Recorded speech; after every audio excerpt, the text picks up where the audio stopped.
Hey, what's going on, everybody? It's Arsenal 101. Thank you for joining us. We are live streaming the England game. Yes, we're live streaming the England game. We've pretty much done them all now. And hopefully today will be a day of reckoning for all those England fans who have been talking about winning and getting back to a title. Today would be, if England win today, it would be the first time in 25 years that England would have made it into a semi-final of a major world tournament. Even though this is the Europa, it's still as good as the World Cup, in my opinion. How are you guys doing, man? Look at the panel there, sitting, waiting, eager, ready to go, baby. England can't do this today. Ebony, how are you getting on? I'm all right, thanks. Yeah. You know my feelings on England already, but I'm here to watch a good game. I'm looking at the team sheet. It looks good. And we're listening to the national anthem, which I don't want to hear. But yeah, I mean, if I was an England fan, I'd be pleased with that. Yeah, Vincey, how are you getting on, bro? Yeah, I'm good, man. I'm good. I'm just my boys went through last night, the Italians, so I'm well happy. Looking forward to a good England display today. It's got to be tough. I think people think it's straightforward.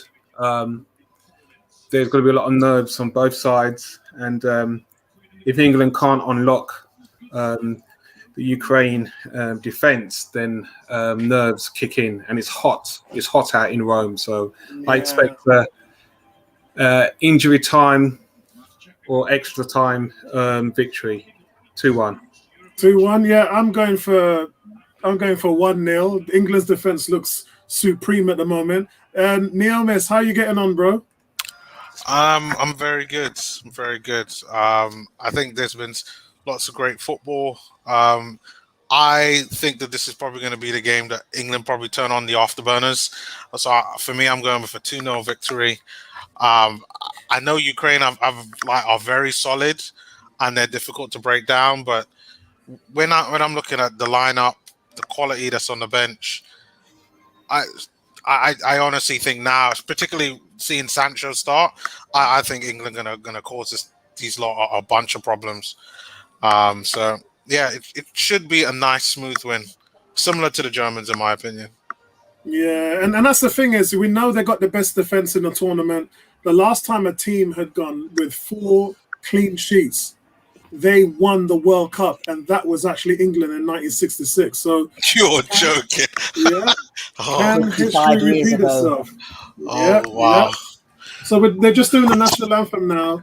I don't know where I am to you guys because I'm on BBC iPlayer on my Xbox. I'm on the Ukraine anthem. Yeah, so you're probably about 30 seconds behind or something. Yeah, they just finished with mine. Excellent. I think what you've got to keep in mind is, they're playing a very motivated. Whoever wins this game, they're going to play a very motivated and passionate Denmark team, who are not easy pushover. They're not an easy pushover. So it's going to be, with that stat that you just mentioned there, Apollo. It's not easy for England to go and win this tournament, even though they're the highest ranked team. Yeah, and we've got G saying always so impressed with Southgate whenever he speaks. Seems to give considered answers to every question. Backing him and the team again tonight. Let's do this. From an American supporter, by the way. So we got a whole heap of American supporters, Japanese, Italian supporters here, Reggae Boys, Jamaican supporters here, and everyone wants England to do well. So with the coverage, I don't know how far I am with these guys. I guess we'll find out when the kickoff goes. The Ukraine national anthem is just finished for me. Yeah. Okay. Yeah, you're about 30 seconds behind then. Good. Because last time I did it on the BBC website, now I'm doing it on the app on the Xbox. So hopefully, it's just going through the England team, the strikers now. So that's on mine. Excellent. Yeah. Good. So big shout out to everybody out there in YouTube land. Thank you for backing the channel. I can't believe it. I've gone up, I think it's about 90 subscribers this week. So big jump. I was scratching the wall on 5,000 and right now I'm about 5,080 or 90 or something like that. So a big explosion. Since I've come back to the channel, how long have I been back now? About 2 or 3 weeks. It's just gone mental. It's gone mental again. So thank you for all you new subscribers. Welcome to 101. Please check the description in this video below to find our Facebook channel, where we have 4,000 hungry Arsenal fans awaiting for your introduction. So please join the family, join the community, and join us on our day-to-day dealings in the forum, where you can just throw your banter all around the place. It'd be lovely to see you guys come into the channel. They're just doing the England team now. I've just seen Sterling come up on the screen. Are you serious? Oh, Apollo, you're not there yet, but I can hear them booing. Why are they booing people giving the knee? At the end Again, of the day, they think them and their it's all stupidness. political. I cannot believe it. Like I feel like just taking this headset off and flinging it towards the wall. Well, if you notice, we have you lot can't see it well. Let's talk about the team sheet first. It's Jordan Pickford, it's Walker, Shaw, Declan Rice, John Stones, Maguire, Kane, Sterling, Calvin Phillips, who for me, Calvin Phillips, I think he's been England's best player. And then I think it's been Sterling and Saka at the rear for the other two. But the man for me, the tournament so far, is Calvin Phillips. He's the unsung hero. He's the one that is dominating that midfield and just not allowing teams to go in and even harass our midfield back line. We got Jadon Sancho. Welcome to the tournament, Sancho. About time you turn up. Let's start. And Mason Mount is back from only playing in the first game, so he's back as well. Harry Kane actually taking a knee, which is good. So that's the team sheet, guys. The background that we have. Let me see if I can just put the background up in there. Ukraine. There we go. And we've kicked off. We've actually kicked off now. Anyway, I'm at 118. Yeah, I'm at 20 seconds. Also, I'm a minute again. I'm a minute behind.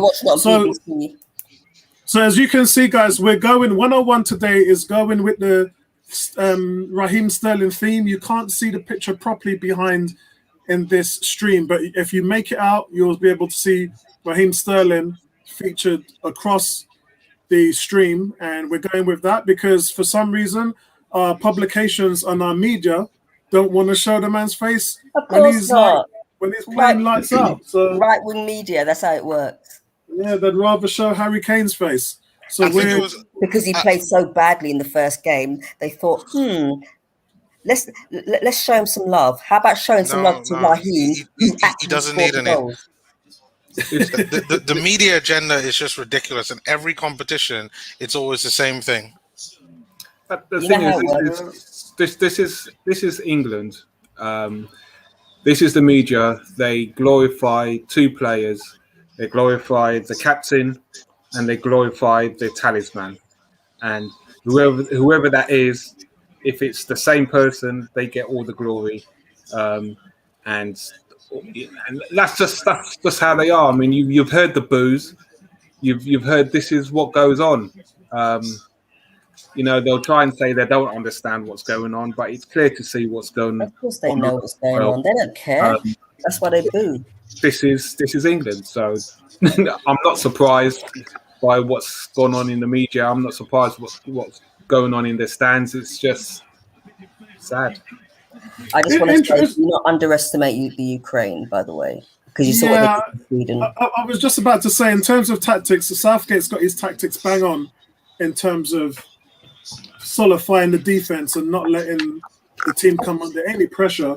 And I don't know whether today he'll open it up a little bit. I think he might. I think they might open it up a little bit today. And if that's the case, then England are going to be a little bit more open at the back.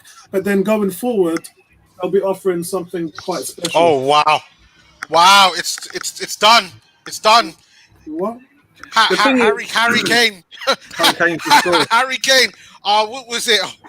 Who slips the ball in? Was that Shaw? Wow. Sterling, wow. Was it Sterling? I wasn't even looking. I just see a threaded through ball that comes in almost like you're playing FIFA, and Harry just done. Game over. Oh, talk us through it, Neolis. So ball comes in from Sterling. Oh, you know what? That is a good pass by Sterling. There's about 4 guys around Sterling trying to stop the pass. You don't even notice Harry Kane. Harry Kane spots it, runs onto it, and scores the goal. Oh, brilliant. But who was the assister? Sterling. The assist Sterling was Sterling. Raheem Sterling. Yeah, here it is now. Sterling just picks up the ball on the left. He beats one player. He beats another player, and threads it through to Harry Kane. And it's a one-hit finish. So Kane, Sterling beats 2 players. Wow, this is a magical moment for England. I think the thing is, the fans are thinking Southgate's going to open it up. I don't think he's going to open it up. It's just the nature of players who are going to play their natural game. And Sterling's got this ability where he can drift on either flank and run at players. So he goes past one player, goes past 2, he heads the ball in. And Sancho has the same thing on the other side. So, Kane should have service, and he's shown tonight that he's a more alert. And once he's alert, Kane is clinical. So, keep your spine, England, play mature, and this is how you can cause problems and to other teams. And I haven't faulted Southgate because he's made bold decisions to be structured, and with Phillips and Declan Rice, huge decisions. And I applaud because many players, many fans or managers probably won't play that 2 central midfielders, and that's where England have lost tournaments before. Well, I thought he would have probably benched one of them just because both of them have yellow cards. So, I mean, if one of them picks up a yellow card, let one of them miss the next game and do it through that way. But if a second goal goes in, you'll probably see Rashford come on. But that means Harry Kane's got 2 goals in the last 10 minutes. Yeah. You see, Niamis, the problem they have is if they don't play Rice or Phillips, what else do they have? And that's the problem, because if they play Denmark, in the next round, and either one or both of them aren't playing, I feel England are in trouble. And again, they're in trouble. That's the linchpin. That's Rice and Phillips are the benchmark of the team. They're the fortress. They're the foundation of the team. And that's those 2 are the reason why we have kept clean sheets throughout 4 games. Because other than that, they're open. England are open, and it's going to be an end-to-end game. It's going to be about passion, and they don't play with their heads when it's about passion. And that's the only person I've seen that's given them trouble is Havertz. Yeah, Havertz has given them trouble, and that guy last night for Belgium on the wing, he was just lightning quick. If you could shoot, Italy would have been in trouble. Brilliant work from Raheem Sterling too. Let's not forget about that. He's the one that makes the goal. But Apollo, they're going to forget about it. Tomorrow morning, we have to be the one. But we have to be the ones. That's why I'm shouting it out. Yeah. Oh. And guys, any of you lot have played football or any of you lot have done any coaching, you'll know now that the Ukraine's game plan has been smashed to pieces.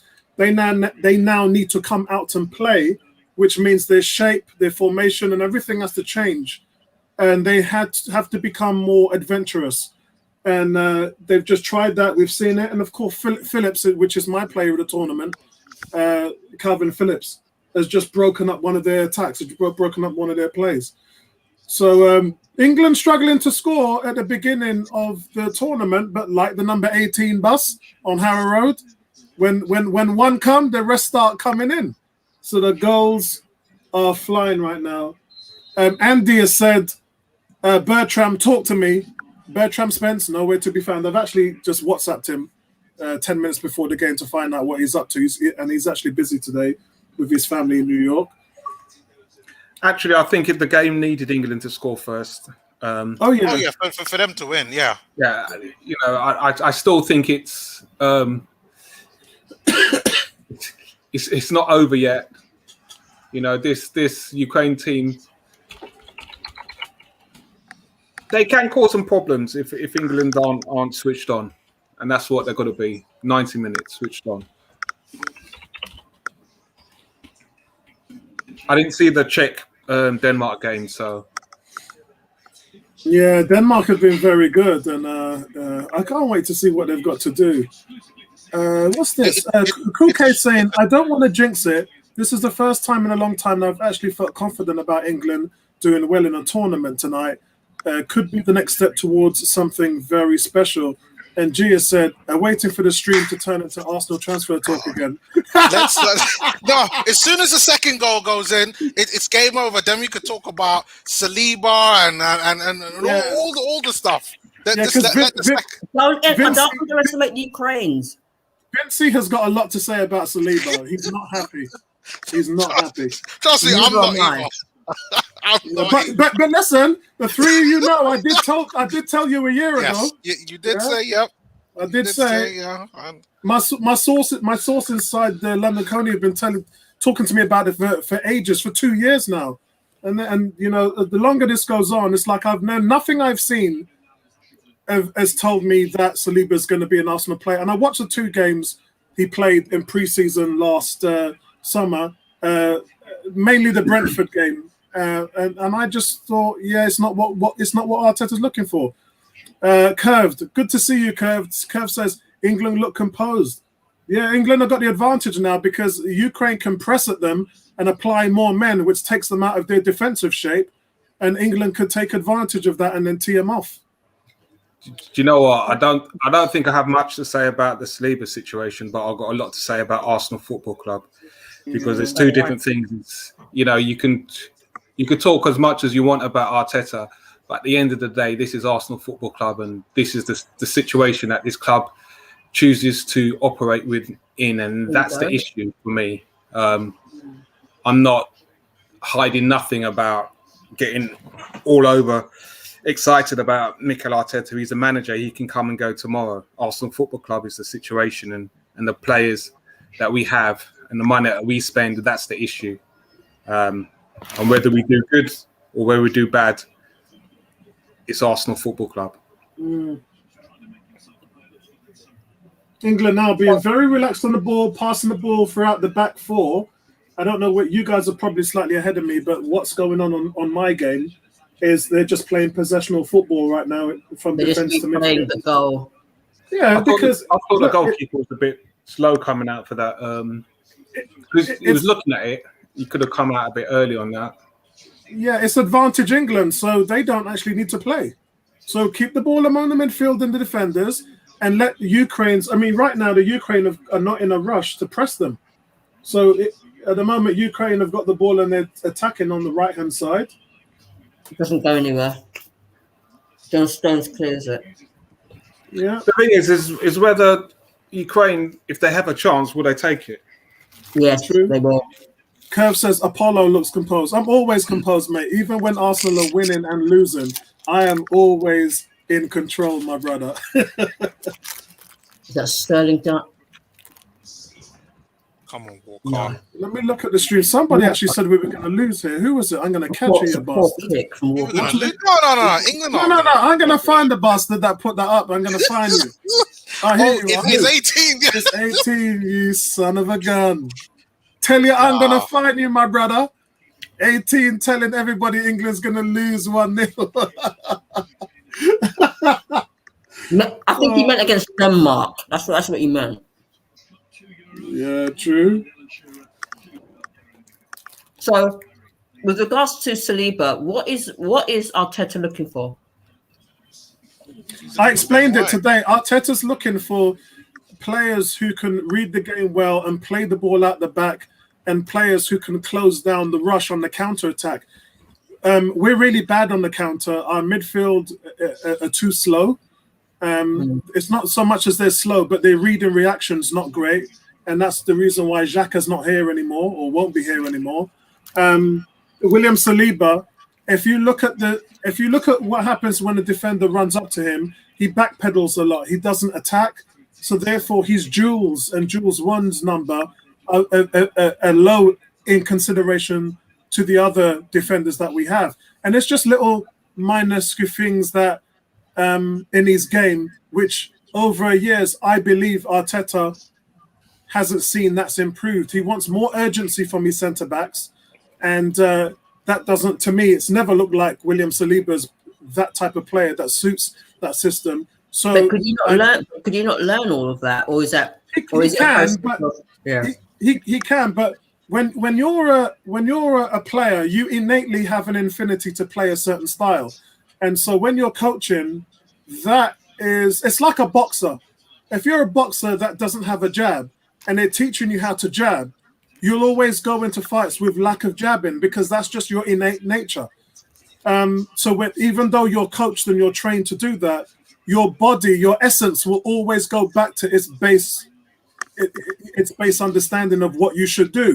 And with William Saliba, he's not aggressive in his duels. He's a player who's known to backpedal, and that's been seen year on year when he's been on loan. We saw it against Brentford when he played for us in preseason last year, and while he's been playing really well in those leagues, Arteta believes he doesn't suit the Premiership, and Arteta's Arsenal's manager. He knows what he's looking for, and Saliba ain't it. So when he had the meeting with the agent earlier on this week, I think both sides knew where they were, because I said it on my video 2 weeks ago. You know, Neomis, I made a video on the channel. I said what they're looking for isn't what Saliba has in his game. And it got to a point where I counted down the centre-backs. I said, he ain't better than Ben White. He's not better than Gabriel. I don't think he's better than Holding, but some of you do. Is he better than Mari? Probably, but that's questionable because we haven't seen him play in the Premier League. So, and then we got Callum Chambers. There's no way he's better than Callum Chambers. I can promise you that at centre-back. So you're talking about him being the 4th or 5th best centre-back at the club. So when you get him in here to say, let's get you into some training summer camp for you to try and make this team, he wants to start. He doesn't want to sit on the bench for the whole season. Oh, no, is that what he wants? Does he want to start? Because even he wants to play, before, no. I mean, play as a bench player. Like, I'm not sure he's good enough to start, and I don't think he should start. Because for me, Gabriel and Holden should be the starting. But I think for a 3rd or 4th choice centre back, like I think that could be his role, at least for now. But if you're saying that you have contacts that he's saying that he wants to start, then I completely understand it. Then because he started in his teams when he went on loan. He started in those leagues and he played. If he comes to Arsenal now, if Ben White comes in, at best he's the 4th best centre back at best. And that puts Holding, Ben White, and Gabriel ahead of him. That's at best. At worst, he's behind Mari. So, so his situation, when the meeting didn't even go that long. His agent spoke to Vinay and Edu. They had a meeting, and after that, it was decided he don't want to be here because he knows what's in front of him. It's not like they can say, well, my client will come in if he knows he's going to get a fair shot at starting. At the moment, we're trying to tie up a 50 million deal with Brighton for Ben White. So, and we just paid 30 million for Gabriel last year. So, and we just offered Rob Holding a new contract. So I think at the end of the day, it's not that. I think the intangible, which I said to Vincey, is if you're Saliba, how must you feel? Annoyed. Yeah. So Saliba's probably told his agent, look, I don't want to be here. Just get them to send me out on loan. If you do that, I'm happy. Where'd you go? Newcastle? Marseille. Marseille. Okay. And there's a 3rd-year option to buy. Me personally, if I was Saliba, I'd leave the club. But I think that's not sounds to me like that's going to happen. I keep on saying that's not the issue, and I think you're overlooking the issue. Arsenal Football Club invested money into Saliba. No, they did not. How much does Saliba cost? Okay, so I'm just answering your 27, question. 28. Vinay, Edu, and Arteta never invested anything in him. How much did Arsenal Football Club pay? 27 million. How much? 27 million.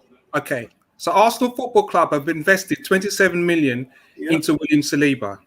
Okay. An Arsenal Football Club have mismanaged that purchase of 27 million. They've mismanaged. Yeah, I know you've been on that. I know where you're going with it. But this is the thing. It's either they've mismanaged it or they haven't. They have Arsenal Club have purchased a player for 27 million when we needed a defender. Let's not talk about Arteta for this moment, right? Arsenal Football Club paid 27 million for a centre-back, a young centre-back, promising centre-back when we needed a centre-back. Yeah, I still think that the guy hasn't played for the first team. I know. I still think the reality of the situation is this isn't about Arsenal. I know you're saying it's Arsenal, and you're right. I'm not saying you're wrong. Don't nod your head, Vincey. I have to. I'm not saying you're wrong. It's one or the other. One or the other. The guy hasn't played for the first team. We paid 27 million. You have to keep it real. I don't think it's an Arsenal thing. I'm not clouding nothing. I think it's sports. I think regardless who you are, this happened to Di Maria, who cost 59 million. It doesn't matter who you are. We have quarterbacks in the NFL who, when a new head coach comes in, their jobs aren't guaranteed. You know, we're looking at guys coming in. Arsenal are not in the position to compare buying a player with Manchester United and treating him the way how Manchester United treated Maria. We're not in that position. Okay, so Vincey, all I'm going to say, because you know where I'm going with this, every club, it's not Arsenal, every club do it. If a new manager comes in, it doesn't matter. Look at Marcus Rashford was United's top striker. And then Ole Gunnar Solskjaer comes in, and all of a sudden they're buying Cavani. All of a sudden they're looking for... So these aren't the players that you feel are right for your system, you will go out and buy. Regardless of who's there when you come there and who brought them in. What matters is what the current regime wants to install their philosophies, not what the team paid for the because this happens everywhere. Everton, Rafa Benitez has gone there this season. Let's see how many of those players who played under Carlo last season survive it, because Benitez is going to want to bring players in, and it doesn't matter who is there. It's that what matters is what Benitez thinks is right for the player, for the system that he wants to run. It's not got nothing to do with the players. Arsenal Football Club. You see where I'm coming? Do you see where I'm going with this? Yeah, I see where you're coming. But the fact is, Arsenal Football Club wastes money. Yeah, and there's no denying it. There's nothing you've said. The Arsenal Football Club have wasted 27 million. Yeah. That's the fact of the situation. You can say, "Oh, he's not an Arteta." Yeah, but it happens, bro. Man United wasted 59 million. It happens. Yeah, but this is the situation. It's not about it happens. 2 seasons ago, I said Arsenal Football Club haven't learned from their mistakes. You said they have. We have not learned from our mistakes. We are wasting money. We're supposed to be a self-sustainable club. We're wasting money. So guys, England on the attack again. A cross goes into the centre. It's not about glossing over and comparing other clubs. Let's talk Arsenal Football Club and keep it real. Because Arsenal Football Club, if we're going to move forward, we have to change the nonsense that we keep doing season after season. And I don't want to hear the fact of, other clubs do. No, Arsenal Football Club are wasting money. Yeah. And if we don't move forward with the club, that's a hard one. If we don't move forward the club and look at the things that we do, there's no point looking at other people. Yeah, so I'm going to give you Arteta's spin, yeah? So you want me to play players or who were brought in here and players like Bellerin, Xhaka, who's been at the club for a mainstay of years. New players they brought like Guendouzi. And remember, I'm Guendouzi's biggest fan. And for me, he should be playing because he is one of the best talents that we've had at the club in a long time. Doesn't matter. William Saliba, who we actually, We know what Guendouzi can do. We don't know what William Saliba can do. We don't. But Arteta comes in, and guess what? He says, ain't got nothing to do with me. This is the player that I want. That's the player that I want. And this the player that I want. So whatever happened before I came here ain't nothing to do with me. That's what Arteta's like. And he's the same manager who went and gave that contract to Willian. Yeah. He said, and he made a mistake with Willian. He made a mistake. This is my point. You've said Guendouzi is your guy, huge talent, should be playing. Yeah. I can clearly say, looking at what Arteta's done and his management, 90% of what's gone on at Arsenal whilst he's been there has been his fault. Because it's been his decisions. Was the FA Cup his fault as well? We're not talking about the FA Cup. We won the FA Cup. We're talking about Arteta. We won the FA Cup with Ainsley Maitland-Niles playing a role. Okay? Yeah. Now, 90% of what Arteta was doing, what's happened since then? That same player, he's moved away from that. Yeah. We're not talking about the player. We're talking about the manager. So the manager. Whilst he's won the FA Cup, he's won the Charity Shield. Laud him for what he has done. Yeah. Now look and see what he's moved from that to where we are now. Yeah, he's gone downhill. We can all agree. For 90%, he got rid of the goalkeeper. Based on what his management, Arteta's management, you can't hide it. You can't hide it. Ainsley Maitland-Niles. And he's paid for that. He's paid for that's why the league position is where they are. You get rid of what I regard as one of the best goalkeepers in the league. You don't play Maitland-Niles, who was a guy Maitland-Niles was your sniper. He was the guy who you put on the team's best player and take them out of the game. He went away from that, and he went away from other issues in the team. The treatment of Ozil and Guendouzi, I don't even know if I'm going to ever forgive him. Even though I'm back the manager, I can't forgive him for what he's done with Guendouzi. When you're a manager, you find a way. Yeah? You're going to get players of all different accounts. Some are going to be nice, some are going to be horrible, some you ain't going to get on with. That's not that. Your job is to get those players on the field and get them to work within the system. If it doesn't work, make it work. And he didn't do that. And I'm always going to hold that against Arteta. But at the same time, the one thing that is factual is Arteta has players with Edu that they've envisioned that they want to play for their team. The board are backing them, and those players are getting brought in. So he has to move out all those players that he doesn't need and bring in the players that he needs. As long as that can happen, I don't have a problem with it. Apollo, how are we doing this? How are we able to bring in Ben White? Because honestly, I thought we needed to go to pound stretcher to buy players. I'm still what's happened is two things. That's an easy one to answer. One is because they will accept a payment over 3 years. So what looks like 50 million is actually about 17 million a season. Two, fans are back at the stadium now, so that income of 140 million, which we didn't have before, can be projected in your books. Yeah, as long as nothing silly happens like a third wave and massive amounts of infections and deaths and hospitalizations, which actually the vaccines are countering now. We've got 20,000 infections a day, the same as last autumn when we went into a second wave, but we have nowhere near the hospitalizations and deaths thanks to the vaccine. So whether we will be in a third wave or not is not to be seen. What we know now is football attendances. And we talk factual. Football attendances are increasing because the vaccine's doing its job. We're very close to herd immunity at the moment. We're 64% as a nation vaccinated.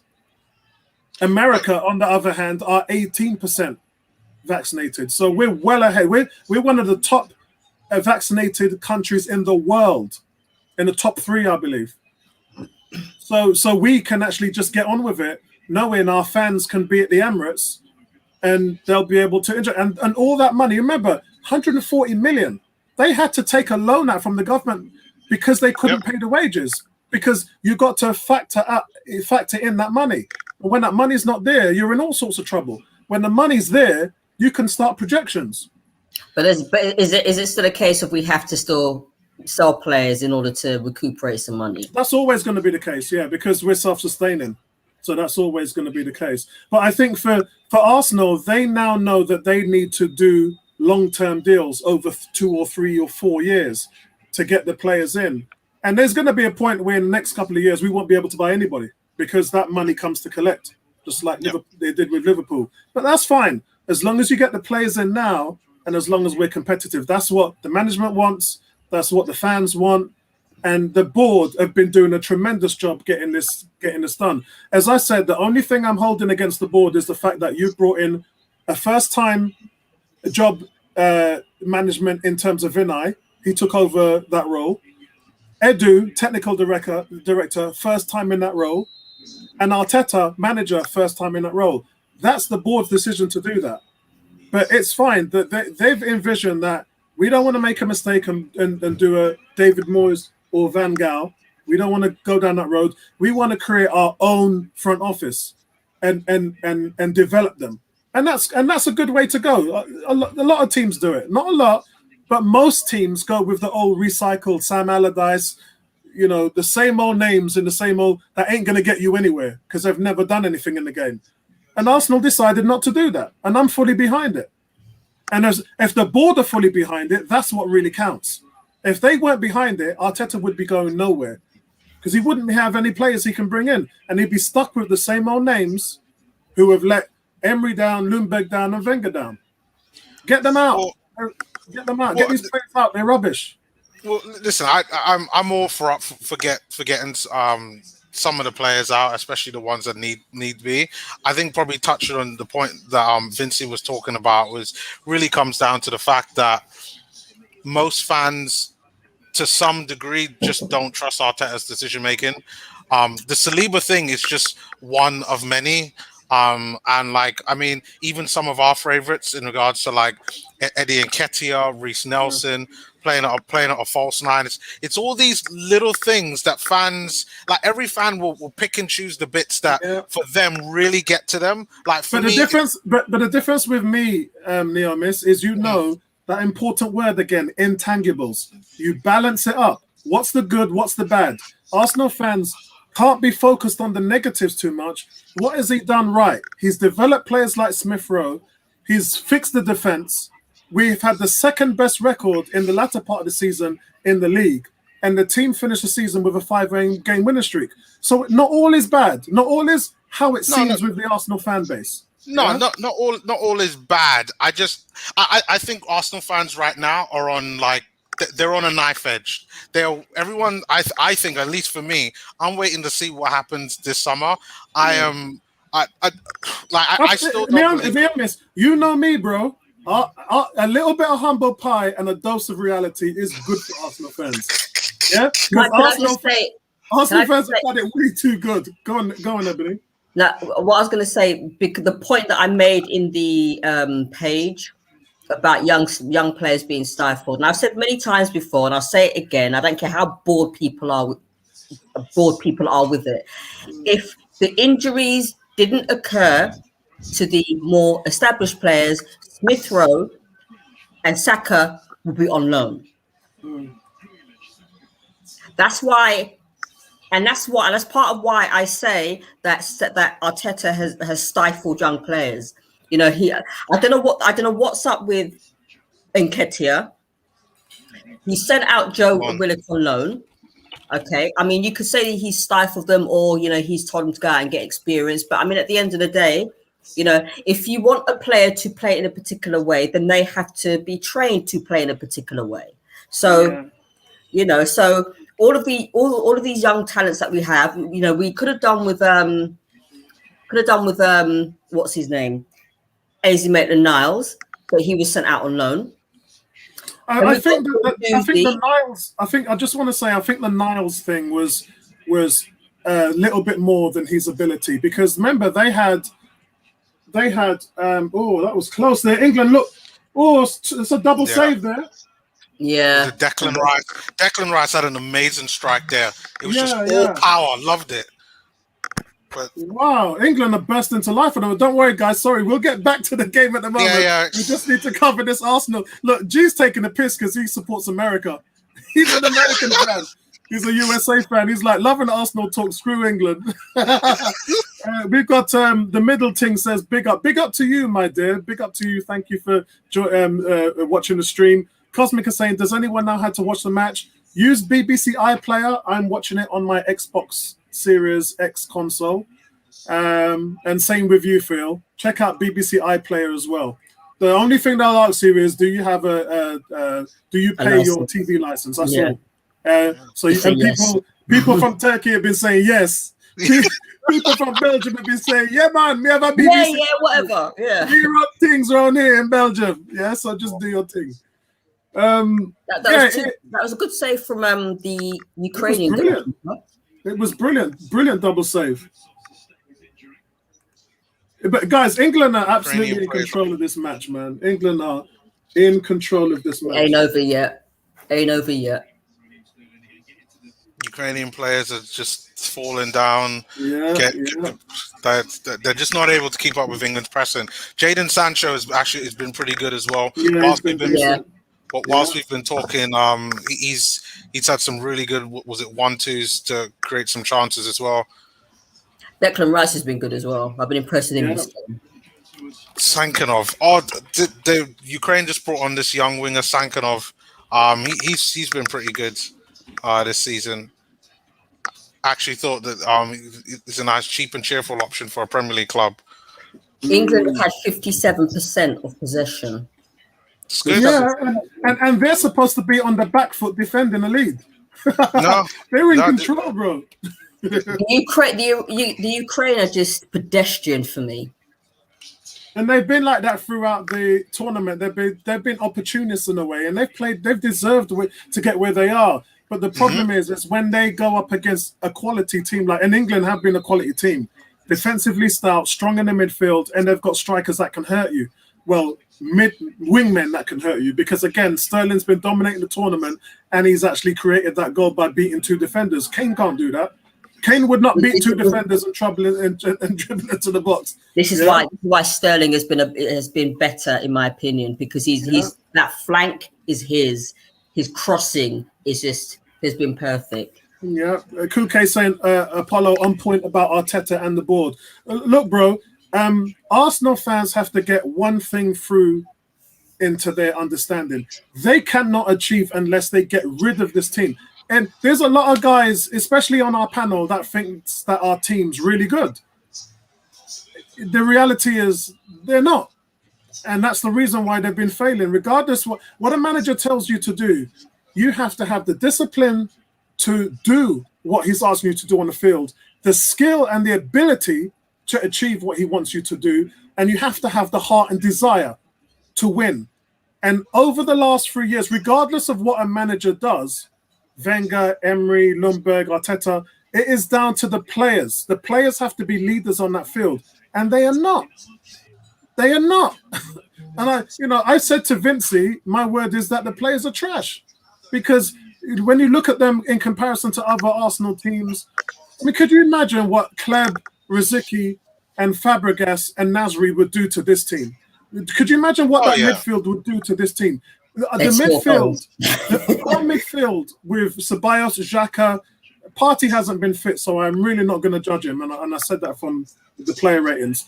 They would absolutely run rings around them with Mexican hats and grass skirts, doing all the Hawaiian waves and everything. They would absolutely obliterate this team. We are terrible. We're one of the worst possessional teams in the league. Get rid. And we don't. And the fact that Arteta tried to play a false 9. That was stupid. But I'm not even going to defend him. So we don't have high scoring midfielders to do it. So why would he even? And he should know this already. So why did he even try and go there? Oh, I mean, to think we used to have midfielders like Ramsey and Cazorla, and Fabregas that used to score in double digits. Now we're talking about the likes of Ceballos and Xhaka, who are getting 1 goal and 2 assists every year. I mean, listen, I'm not going to disagree with you with Ceballos and Xhaka. Like, they had to go. Especially Ceballos, he had his chance and he just showed he wasn't good enough. And we all know about Xhaka. Yeah, I mean, as Apollo likes to point out, since his arrival, we've not made the top 4. Yeah, and you know what? That's why I'm happy for him that he's gone. You know, I wish him the best of luck, and I know he'll do well in Italy. That league is perfect for him. The Italian game is like international football. Ooh. You're seeing Xhaka shine because the game is slower. The Oh game's my played at a God! slower pace. What happened? Our chance almost came. Was it Shaw on the left-hand side? Crosses it into Sterling. Sterling turns around and gets the shot off, but it looks like it's a hand offside. No, it wasn't. It was Sterling. Who's this one? It was Sterling took the shot, but I think it's Shaw on the left. No, it was Sancho took the shot. Sancho tried to score, Sancho. but then Sancho the goalkeeper saved it. England are all over this team, man. Come on now, Ukraine. I know you got it in you. I mean, you did it. You did it to Sweden. What's up? You tired? Yeah, Curved is saying we're gonna miss Xhaka. No, we're not. Because, No, we're not. Hold on, no, he's right. No, we're not. No, he's right. We're gonna miss somebody who is taking the names down when the players are late at practice. So Yeah. Is Is that what he does? Yeah. That's what he was really. Yeah, he was really good at that. He was. So it was a grasp I just saw that chance. from Sancho. Was that Sancho? Yeah, I didn't realize that was Sancho. Yeah, it was. Hold on, I'm just watching it again now. Harry Kane doesn't know what he's doing. How is that offside? He looks onside. You got VAR and you're coming up with stuff like that. Unbelievable. Kuke saying Curved April's Fool finished a few months ago. Mad thing. Mad. Okay, Ukrainians have a corner now. They're creating lots of chances on their left and England's right. A big chance that was. Guys, this is how dangerous, this is how good England is, yeah? Ukraine are supposed to be pressing to tie up. And England look like they're going to go 2-0 up. Rice?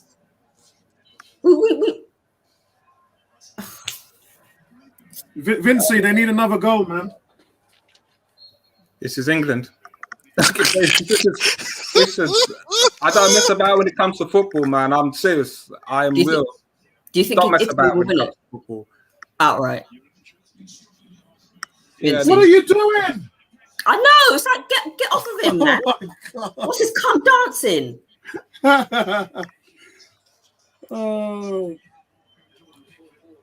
Kirk Glass Kirk is saying says, had 4 Xhaka games. had 4 players around him, bring him back, blood. The truth was that the team had poor players around them, and Xhaka was one of them. So, You know what? How many mistakes did Xhaka make that led to a goal for the other team? Again, yeah. this Look, is no, my give problem. Xhaka credit because there's some games that he played quite well, but overall, he's an accident. You know what makes me laugh? Even in his best season, he still led the league in mistakes leading to goals. I mean, you just can't make this stuff up, can you? He's the most least created player in the team, least in terms of 3 balls, big chances created. I mean, what is he actually doing? And Bertram said to me one day, he was like the top passer. And then when I looked at the grid, I got a snapshot, showed him the grid where his passing was, and 74% of Xhaka's passes goes backwards. So what's he actually doing? For a team that doesn't move, and let's repeat this to make sure Arsenal fans understand. For a team that has the slowest build-up play, lack of shots, we're worse than shots. I think we're 18th in the Premier League in shots on target. Yeah, slow build-up play. We need a midfield that is more progressive. We don't need a midfield that is passing back. You're all quick to jump on El Nene passing backwards, but when it comes to Xhaka, you don't want to have the conversation. And I think people need to remember as well is that El Nene actually played a lot. Played a lot better. Yeah. I think he played a lot better when he came back from loan. Well, he played a lot better next to the party. Yeah. He's a better partner alongside Party than Xhaka ever was. Sorry, I mean, look, the truth is the game is just too far. The Premiership game it doesn't suit Xhaka. He needs many times he's just slow, stiff hips, doesn't have the range. He's susceptible on the counter attack. He needs to be in the Italian league where it's a lot slower. Jose Mourinho knows that. but Curved is a fan. So Xhaka's got a lot of fans, man, and deservedly so. You know, because that's how football works, isn't it? You got your fans. I'm looking and I'm hearing a lot of talk about Xhaka and the 4 managers that he's played against. Who is that? He's played for, and I'm sitting there and I'm thinking, we're actually talking like Xhaka. We only played with one man. We played with Xhaka and Aubameyang. You know, managers also have to develop a system for the players that they have. Okay, and yes, Xhaka needs to hold his hands for what he did to the fans. That's one thing. Yes, he used to get sent off a lot, and under Wenger, you know, he told him not to tackle. But if you stop and you look at all the 4 managers, yeah, and let's be real, he's playing, would you say, for Switzerland with better players than he's playing with at Arsenal in his career? You can't, because it's the international football and the we're talking about the players. It's not the. Yeah. We're talking about the players. It's slower. It's much slower. Okay, so with it being much slower, Xhaka was able to dominate against Germany. Okay, so let's when you play the game, and you play the game in midfield, you play it at the highest level, you still have to do something with the ball. And I'm not turning around and I'm going to say that Xhaka is the greatest player, but managers also, whether it's, you know, this is where people talk about the Premiership being the best league in it's the most attractive league. It's not the best technical football league. It's the most attractive, the most pace. Yeah, we have had quality players from Europe who have come to this league and died because it is a beast of a league. It's a tough league, man. Because of the pace. Because of the pace. No, Veron, I think Sebastian Veron. You can't turn around and say Sebastian Veron is a crap player. It's because of the pace of the game. The pace of the game, yes, you're right. The pace of the game is very high, but then there's parity in this league more than any. If you go to any other league, you'll be lucky if 2 or 3 teams will win the title. In this league, you can go away to Norwich, or you can go away to Brighton or Burnley and get turned over. And that's just the nature of the league. Granted that we're starting to see that seep into the Italian league and the Spanish league now. We're starting to see that level of parity build up. But in many leagues, it's still a run-of-the-mill league. I mean, PSG, Celtic, Borussia Dortmund, and obviously Bayern Munich. The Belgium league as well in terms of Benfica. It's not the parity in this league is so good that you can go away, and this is what wounds me up when we come up, we do a preview, and Arsenal fans are saying, "Yeah, that's an easy 3 points." No team in this league will give you easy 3 points, bro. Yeah, teams in this league will turn you over with the flick of a switch, and I love that about the Premier League. It's become harder and harder. West Ham finished in a European place, for Christ's sake, a team that many tipped to be relegated. It goes to show how unpredictable our league is. Yeah, it's hard. It's tough. If you put a Barcelona in our league, or if you put a Bayern Munich in our league, if you put a PSG in our league, they'll sooner find out. After 5 or so games, they'll sooner find out what's going on over here. they'll sooner find out about the Premier League. The league is tough, man. And as Vincent said, it's very high paced as well. So you'll get gassed. And teams will run over you, and we're bigger as well. The normal British defense and how we defend, they will bruise you up. They won't sit off you and backpedal like they do in Spain and give you time to pass the ball around the midfield. You will get beat up. You'll get beat up in the Premier League. Well, I can speak for myself. When I was playing football, I would have gladly left the Premier League and gone to Italy, gone to Spain to challenge myself with the players that they have there to develop my game. And I've heralded those players who have tried to do that. Yeah. I look at the players like Gareth Bale when he was at Spurs, and people are saying, you know what, he's rubbish and blah, blah, blah. The guy was head and shoulders player of the year. I think 2 years in the head and shoulders. Go to Spain, still does it. So again, we're talking about the Premiership being the best league. You still got to take your game to the next level by playing in other leagues, because when you play against different teams, they play different styles. And that's the problem where England, the national team, have struggled because they don't have it up here. So it's not all about pace. The game of football is not about pace. You've got to be able to control the ball. You've got to have awareness. You've got to have touch. Many times you don't see that in the Premiership. And it's all hustle and bustle. Yes, it's improved. You know why it's improved? We've got to have it up here. The game of football is as Do you know why it's improved? Because here as it is on the BBC. It's improved because the guy who dominated the La Liga in Pep Guardiola came over here and has won titles with his style of football. Jurgen Klopp in the Bundesliga came over here and brought that style into it. So the style, as you said yourself, has changed, and a lot of that has got to do with the management and the philosophies that have been implemented in the Premier League. Credit Arsene, big credit to Arsene Wenger. Oh yeah, big time. Those foreign coaches saw what he could do. Yeah, he could do. He brought the Barcelona. He brought the Real Madrid football to the Premiership. We had it with the Invincibles. So this is what I'm saying. This is the levels in which our club has fallen down in the standards. To what we as fans look to as attractive football. And you know, the Guardiola's who've come over, the Pellegrini's who've come over, the Klopps, they've taken what Arsene Wenger's done, the European style of football, and taken it to the next level. And that European style of football is not about pace. Yes, the players have got stronger and physically and quicker, but it's up here. The game of football is up here. And I think what I mentioned parity before and lack of it around the leagues in Europe. But we've seen from this tournament, and we will continue to see in future tournaments, other teams beating the so-called big names because other teams have just innately got better. And that is how the international game has been shaping up for quite a while.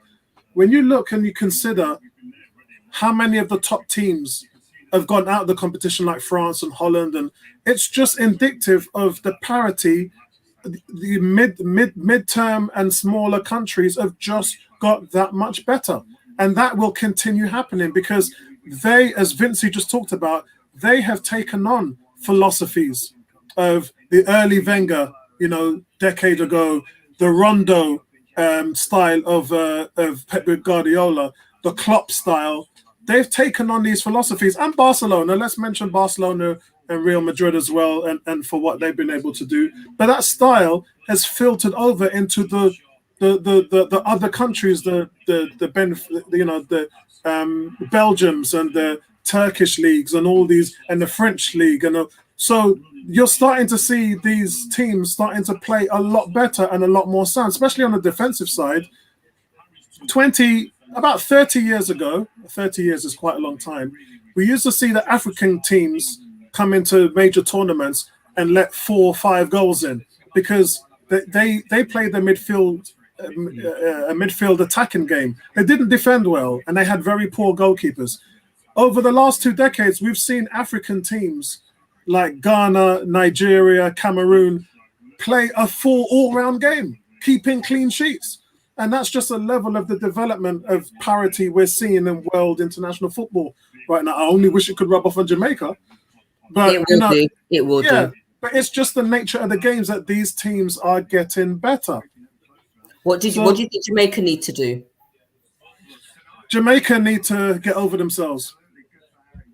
And they're doing that. They've eaten a humble pie. Their biggest mistake was after 1998, when the team done well, the national Jamaican players and association said, "There's too much foreign players into the league. We want our own players," and that's what happened. They stopped getting the British players and the players from around the leagues in Europe, and they've attuned 20 years of disaster. They've got nowhere. And now the JFF, in some of the meetings that I've seen and the conversations we've talked about with the coaches, and Bertram's a big part of that. If you guys can find him on a YouTube channel called The Coach's Desk, they have now been scouting because they've been told, look, if we don't get better players, we ain't going to get anywhere.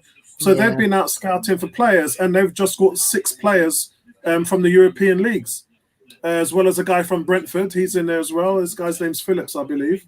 But it's getting better because now they're more open to. I mean, Raheem Sterling could have played for Jamaica, for Christ's sake. Yeah. You know, so within that time, if they didn't take that attitude, they would have been way more developed. But their stubbornness and nationalism has crippled the Jamaican reggae boys. So let's see what they can do over the tournament. The World Cup starts on the 2nd of September, the qualifiers. Big shout out to you, Greg, because we're playing the USA on the 7th of October. So I'll be looking forward to that, Jamaica versus the US. So guys, while you lot talk among you, I'm just going to do the player ratings for the first half quickly here. You know, I'm not going to do any player ratings till the end. Well, I'd like to talk about one player in particular who I could say I'm very impressed, mainly because he finally got his chance in an England shirt. And this Jadon Sancho, like some of the dribbling that he's been doing, like they've been going through like some of the highlights of his play, and you know what he's bringing to this team now. Like England look just like a standard Premier League side, the one-touch football. Like he's looking like a real asset. I have no idea how Southgate is going to set up the next game against Denmark, because they're just so much good quality here that it's really nice to see, and I really hope that he himself either gets a goal or an assist in this game. Same thing with Sterling; he deserves one. I think Sancho's had a great game. You know, for his first start, he looks comfortable at international level. Yeah. And again, I'm going to go back to it. Southgate has to play with this, and England fans have got to understand we can't just go gun-ho England style at teams, because when teams sit back at us, as they've always done, and catch us on a break, we're finished. And you know, I'm so happy that Southgate's the type of manager to not play into that. He's got to pick and choose when he's going to use Sancho. You know, I can see Sancho being an asset against Italy, a real asset against Italy. I can see him, if you get to the final, I can see him being maybe not so much an asset against Denmark. Yeah. Because I'd like to see Grealish have a play, because if the thing is, if Sterling's doing all of this running around, he's easy to mark out against Denmark. Well, this is the thing. It really should be Sterling, Grealish, and Sancho should be starting, because that's what I thought was going to be the starting lineup. And I mean, you have to play the boy wonder up front in Kane, but with either Phillips and Rice or Phillips and Mount in that midfield, and you have 4 players besides Phillips who can play in those 3 positions, and it's just enough creativity, enough speed, enough dribbling. Like with that, I think with the teams that are left, I think teams are going to struggle with that. I really thought that, and France for me would have been the one that we would have struggled against, but I think it's really looking like England could actually win this. Right, so we got a Facebook user. We got a Facebook user who's done the love heart and everything. G is saying it's Aaron Devlin. Aaron, big shout out to you, my brother. Good to see you on the stream and get your thoughts on the game as well as they go through. 18, you're just 18, boy. I'm gonna brock this brother in half. It's saying Ebony just showing off now. She's gonna fling you some licks. Anyway, he says you're beautiful, so keep it PG-13, my brother. Keep it PG-13. I must say before we go into your ratings, I've been impressed with the strength of Sancho.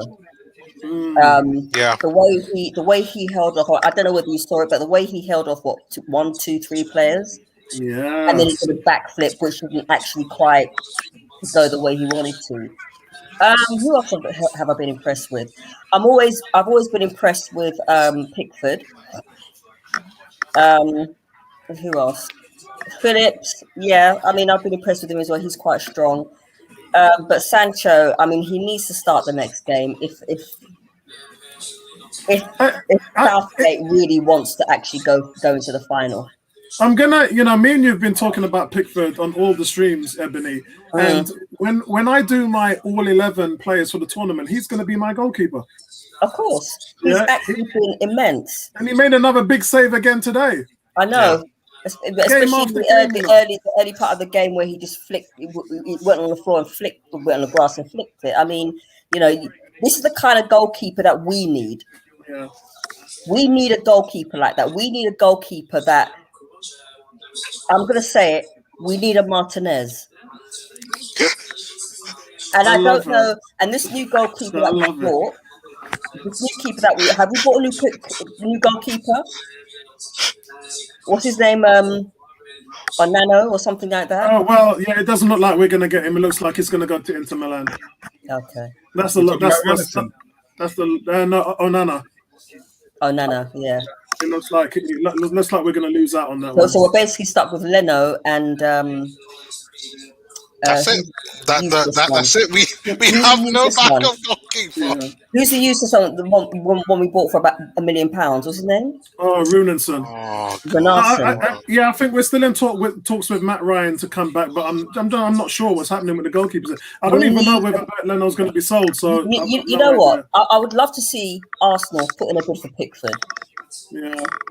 A big shout out to Tony. Tony, we love you and we miss you, and we want you to come on the stream so we can talk about Arsenal. Yeah. Transfers. And let's keep it 100. Yeah. Arsenal. Saliba.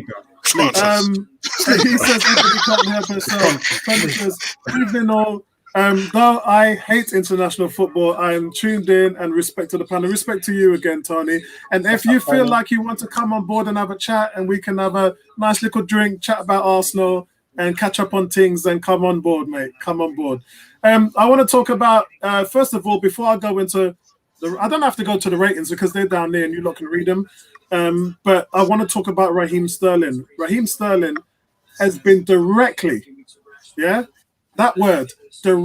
involved in 21 of England's last 22 games. Pivotal. 15 goals and 7 assists. Pivotal. You can't have an England team without Sterling. And this is what I'm saying. It's like you have players who can do the damage, and you please structurally compact to not allow yourself to go out of shape. This is where Sterling has his strength, because he's quick, he's intelligent, and he can go on either flank. His movement, England are benefiting from his pace, really benefiting from his pace, his positivity. It's just huge. Tony, we weren't talking about transfers. We were actually talking about William Saliba. We never talk about transfers. We were talking about William Saliba, which is quite a big, and it would be really great to hear your views from it.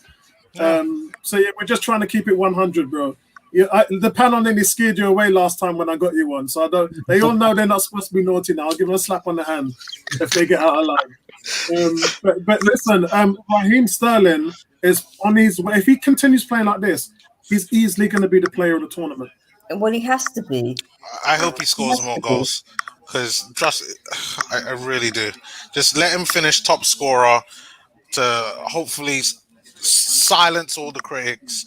Maybe he'll get a front page picture of himself for once. People are saying, why hasn't he played like this? The Sun gave him props on the front of their page. Yes, someone said that to me. An old friend of mine said that to me today. That the Sun had given him props, and that's one newspaper, man. We're talking about a national football team praised by all pundits, media, and we got one newspaper. I think you've got to. And it's a newspaper everybody trashes. Exactly. Yeah. So we're on a trash. We're front page on a trashiest newspaper in England. Come on, man. Are you not right, Bertram? I think you've got to give credit to Sterling. What you're seeing, and what England are receiving right now is Sterling didn't have a great season, so he's having a great tournament based on the fact that he's probably fresher than because they weren't playing him. Fresher than most players, and based on a lot of the history that's gone with England and Sterling, I'm happy for him because at the end of the day, he's going to do himself great for his performances this season. And Pep's going to have some serious decisions as to whether or not he's going to capitalise. England just gone on and scored. Maguire. Oh my God! Slabhead just scored. It's over. It's done. Over. It's done. I did say to you guys that it was going to be 2-0 England. Yeah, I did say to you guys going to be 2-0 to England. A free kick, and he got on the end of it. Kuke said, "I love me some Bertram." No, Bertram's joking, man. He's joking. He's not being serious. He's trying to be the Simon Cowell in there. Right, Facebook user. If you see at the top of the stream, you'll see. I'm going to use StreamYard. Oh, Before you comment, please grant I think he's offside. permission to see your name. So you got to sign a waiver so we can see your name come up on the system. It is Mark Darby though. Big shout out to you, Mark. Mark says Sterling always answers his critics when playing for England in the tournament. Big time, brother. Big time. I think he's offside. We'll watch it again. That looks offside. His hand looked like it was all offside. No, it's not. It's not. It's a goal. Oh wow! Yeah. It's a goal. Bombaros. All right. That massive big blockhead of his does it again. Yeah. Well done, Slabhead. Blockhead has scored. Wow. All right, Sterling. Come on. Wow, guys, you can start to book your semi-final tickets now, man. You might be able to. Watching this, thinking, right, we know who we've got to mark. Yeah, we know what we need to do. So, question: Bertram and Tony Cox, do we take off Kane and Sterling right now in the next? Where are we? 46 minutes. Do we take those players off in the next 10 minutes so we can rest them for the semi-final? Because you have the players who can come on. You can put on. Maybe Grealish can come on. Yeah, Grealish, Foden. You can put on Calvert-Lewin or Rashford. Do we bench? Get the two players that's on the yellow card. Bertram says no. We've got Tony. Don't like talking about international football, so you're getting jack shit from him. But Bertram says no. Bertram says game is not over.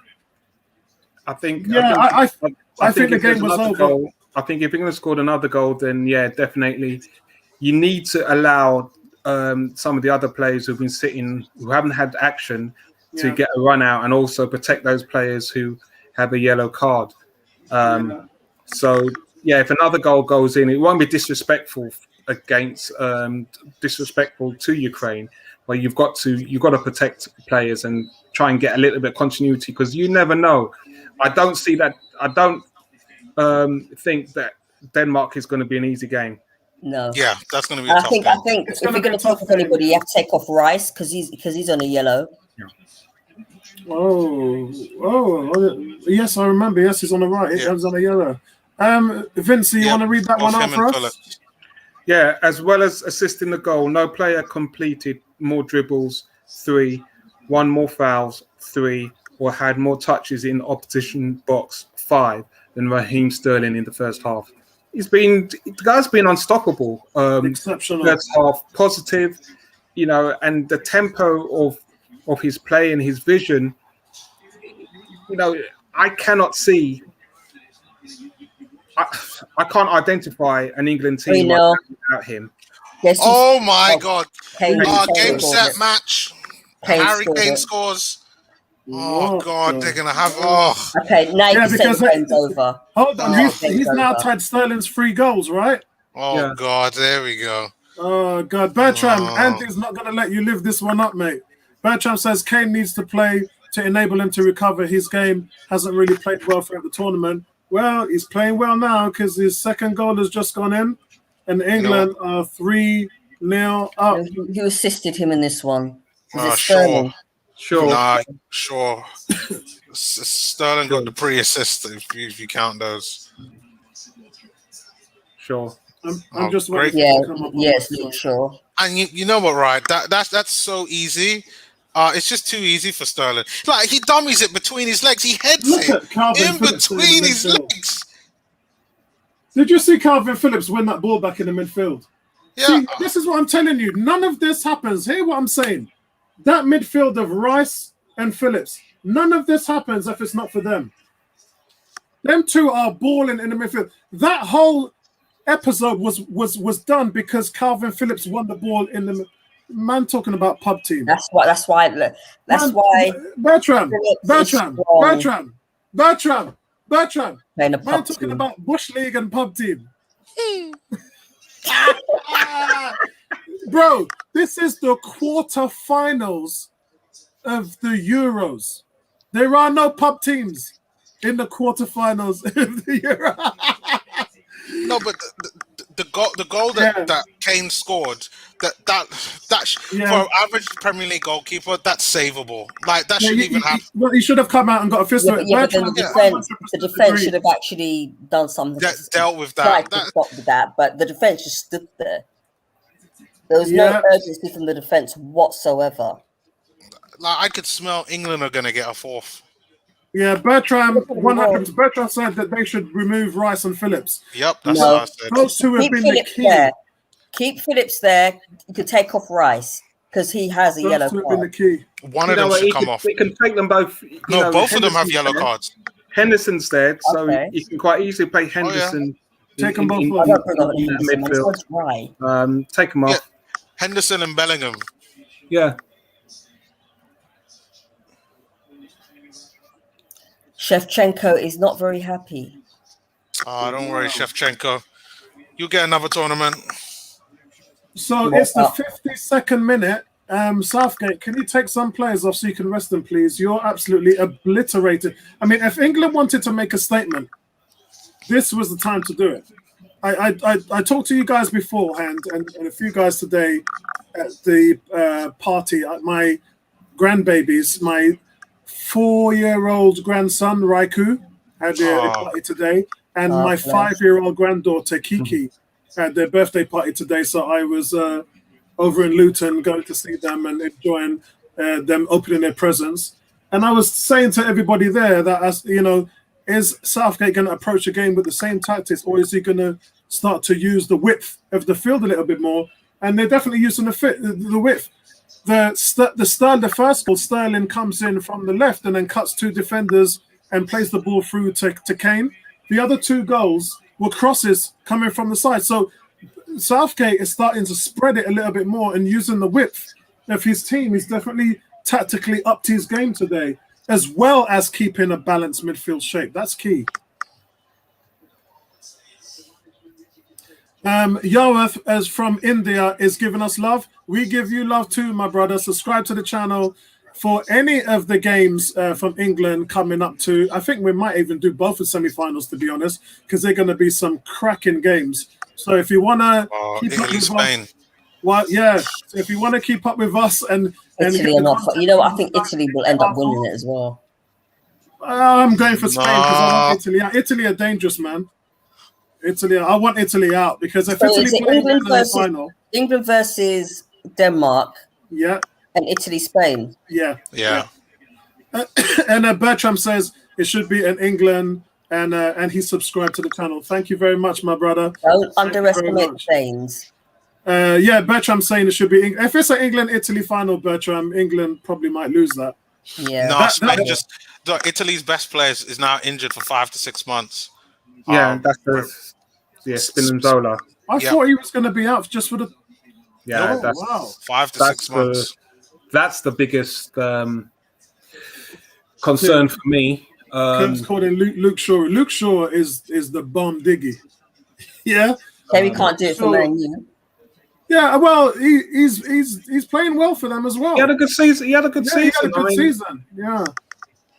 I think the thing is, that boy. he had his challenges. You know, he ballooned in a way. You know, he's had a few different managers. The guy's come back. You know, he's showing the quality of what he had, and I'm happy for him. You know, some players don't always hit the ground running all the time, but you know, he's gone to a big club, huge transfer, and you know, really, he's doing a business now, and I'm happy for him. I'm happy for him. I said to a Man United fan today, because I was speaking to a Man United fan at the party, and he said to me, you lot did well to stick with Arteta. He goes, thinking at Christmas you all wanted to sack him, then he ends up having the second best record in the latter part of the season. I said to him, you lot were like that with Solskjaer. You lot wanting him sacked. Then he gets you second place in the Premier League. So it just goes to show that fans don't have the stones for it. You know, they don't have. Rice is coming off as we predicted. That is really good. I'll tell you what, though. I'll tell you what's going to blow many fans is if the youngsters that are part of this Arsenal team. Why are you bringing on Henderson, man? Take Arsenal. You lot wanted Henderson 5 minutes ago. I didn't. Yeah, Go on, Vincent.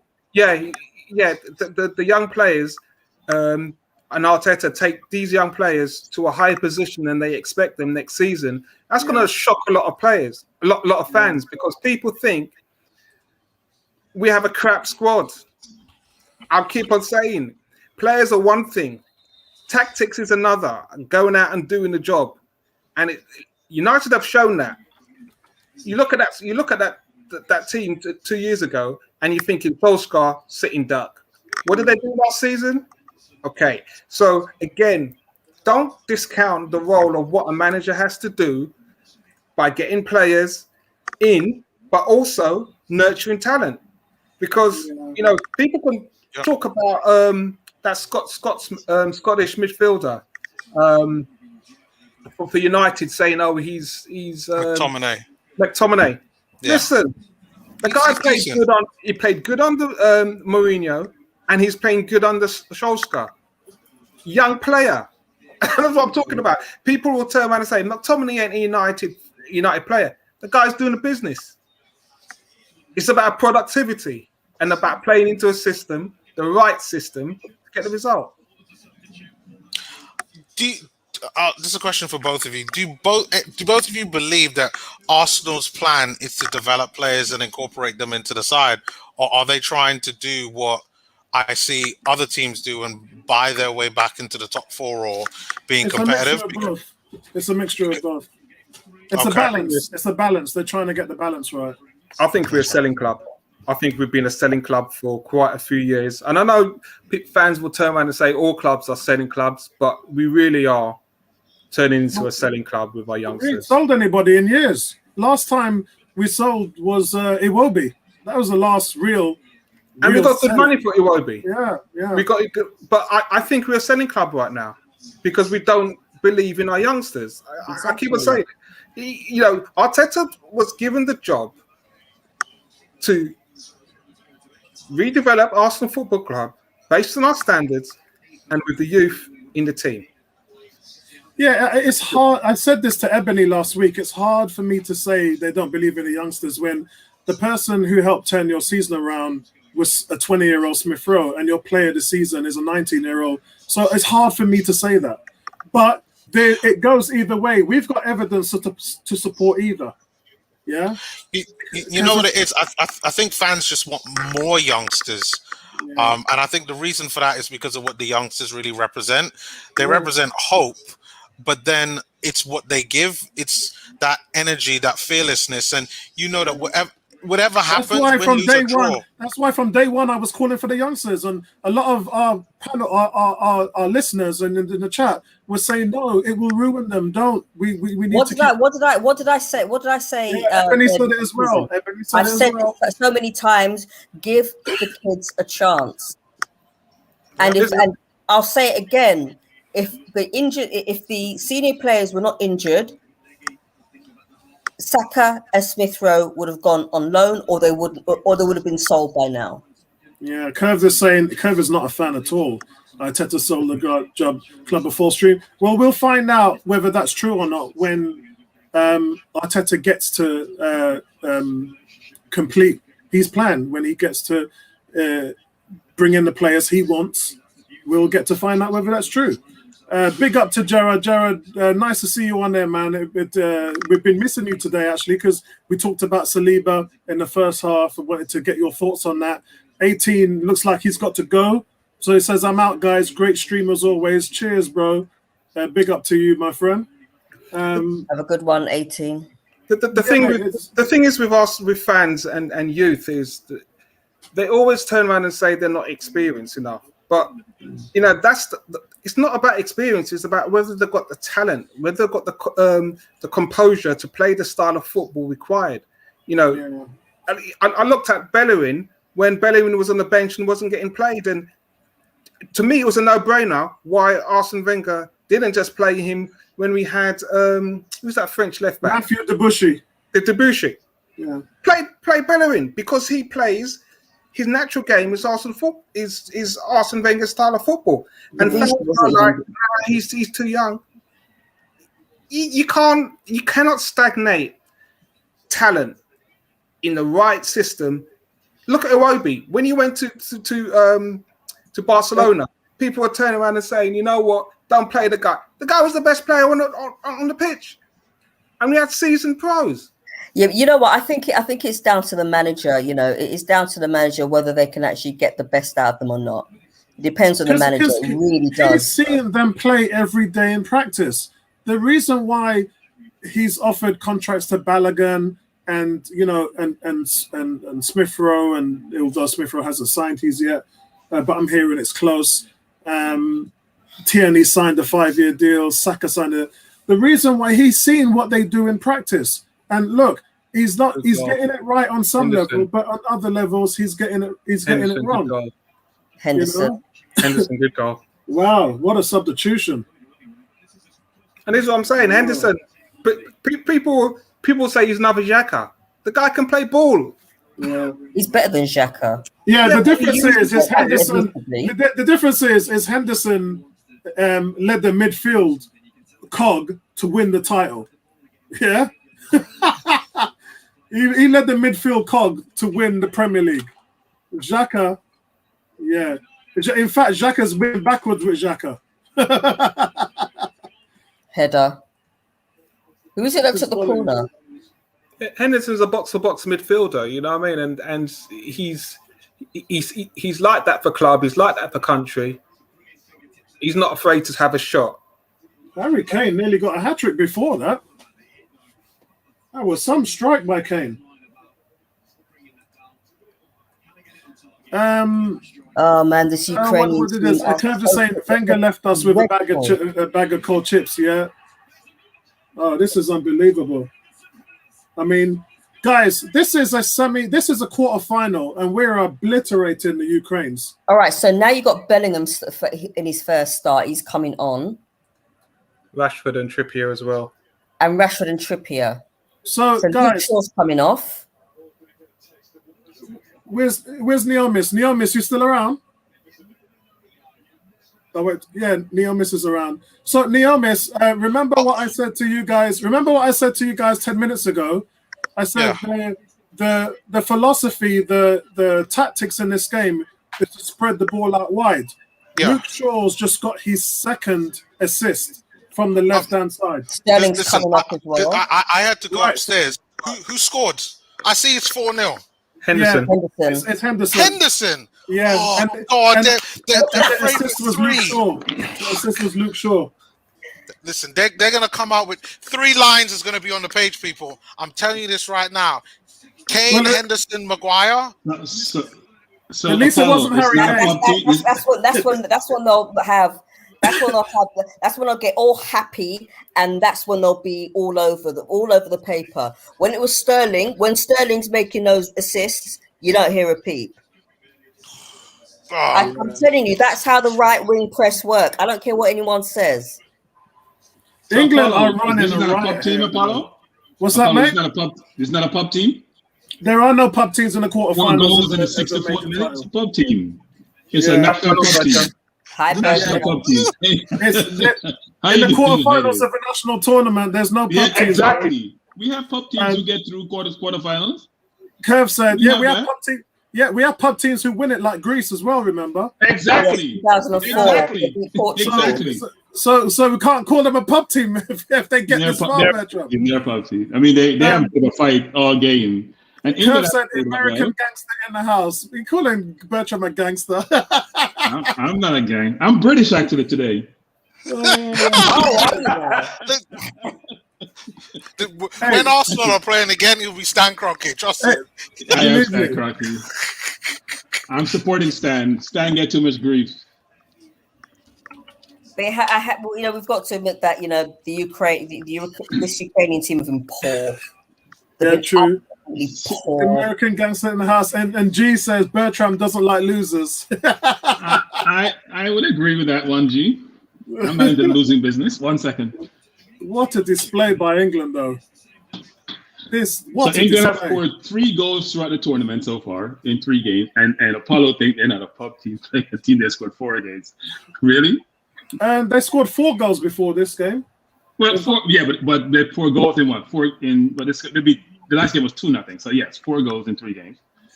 And you scored 4 in 1 game. So in 1 game you scored for the entire tournament. Exactly. And that's mainly been because it's been a defensive display in this tournament. So again, credit where credit is due. The question before this game started was, is he going to open them up more?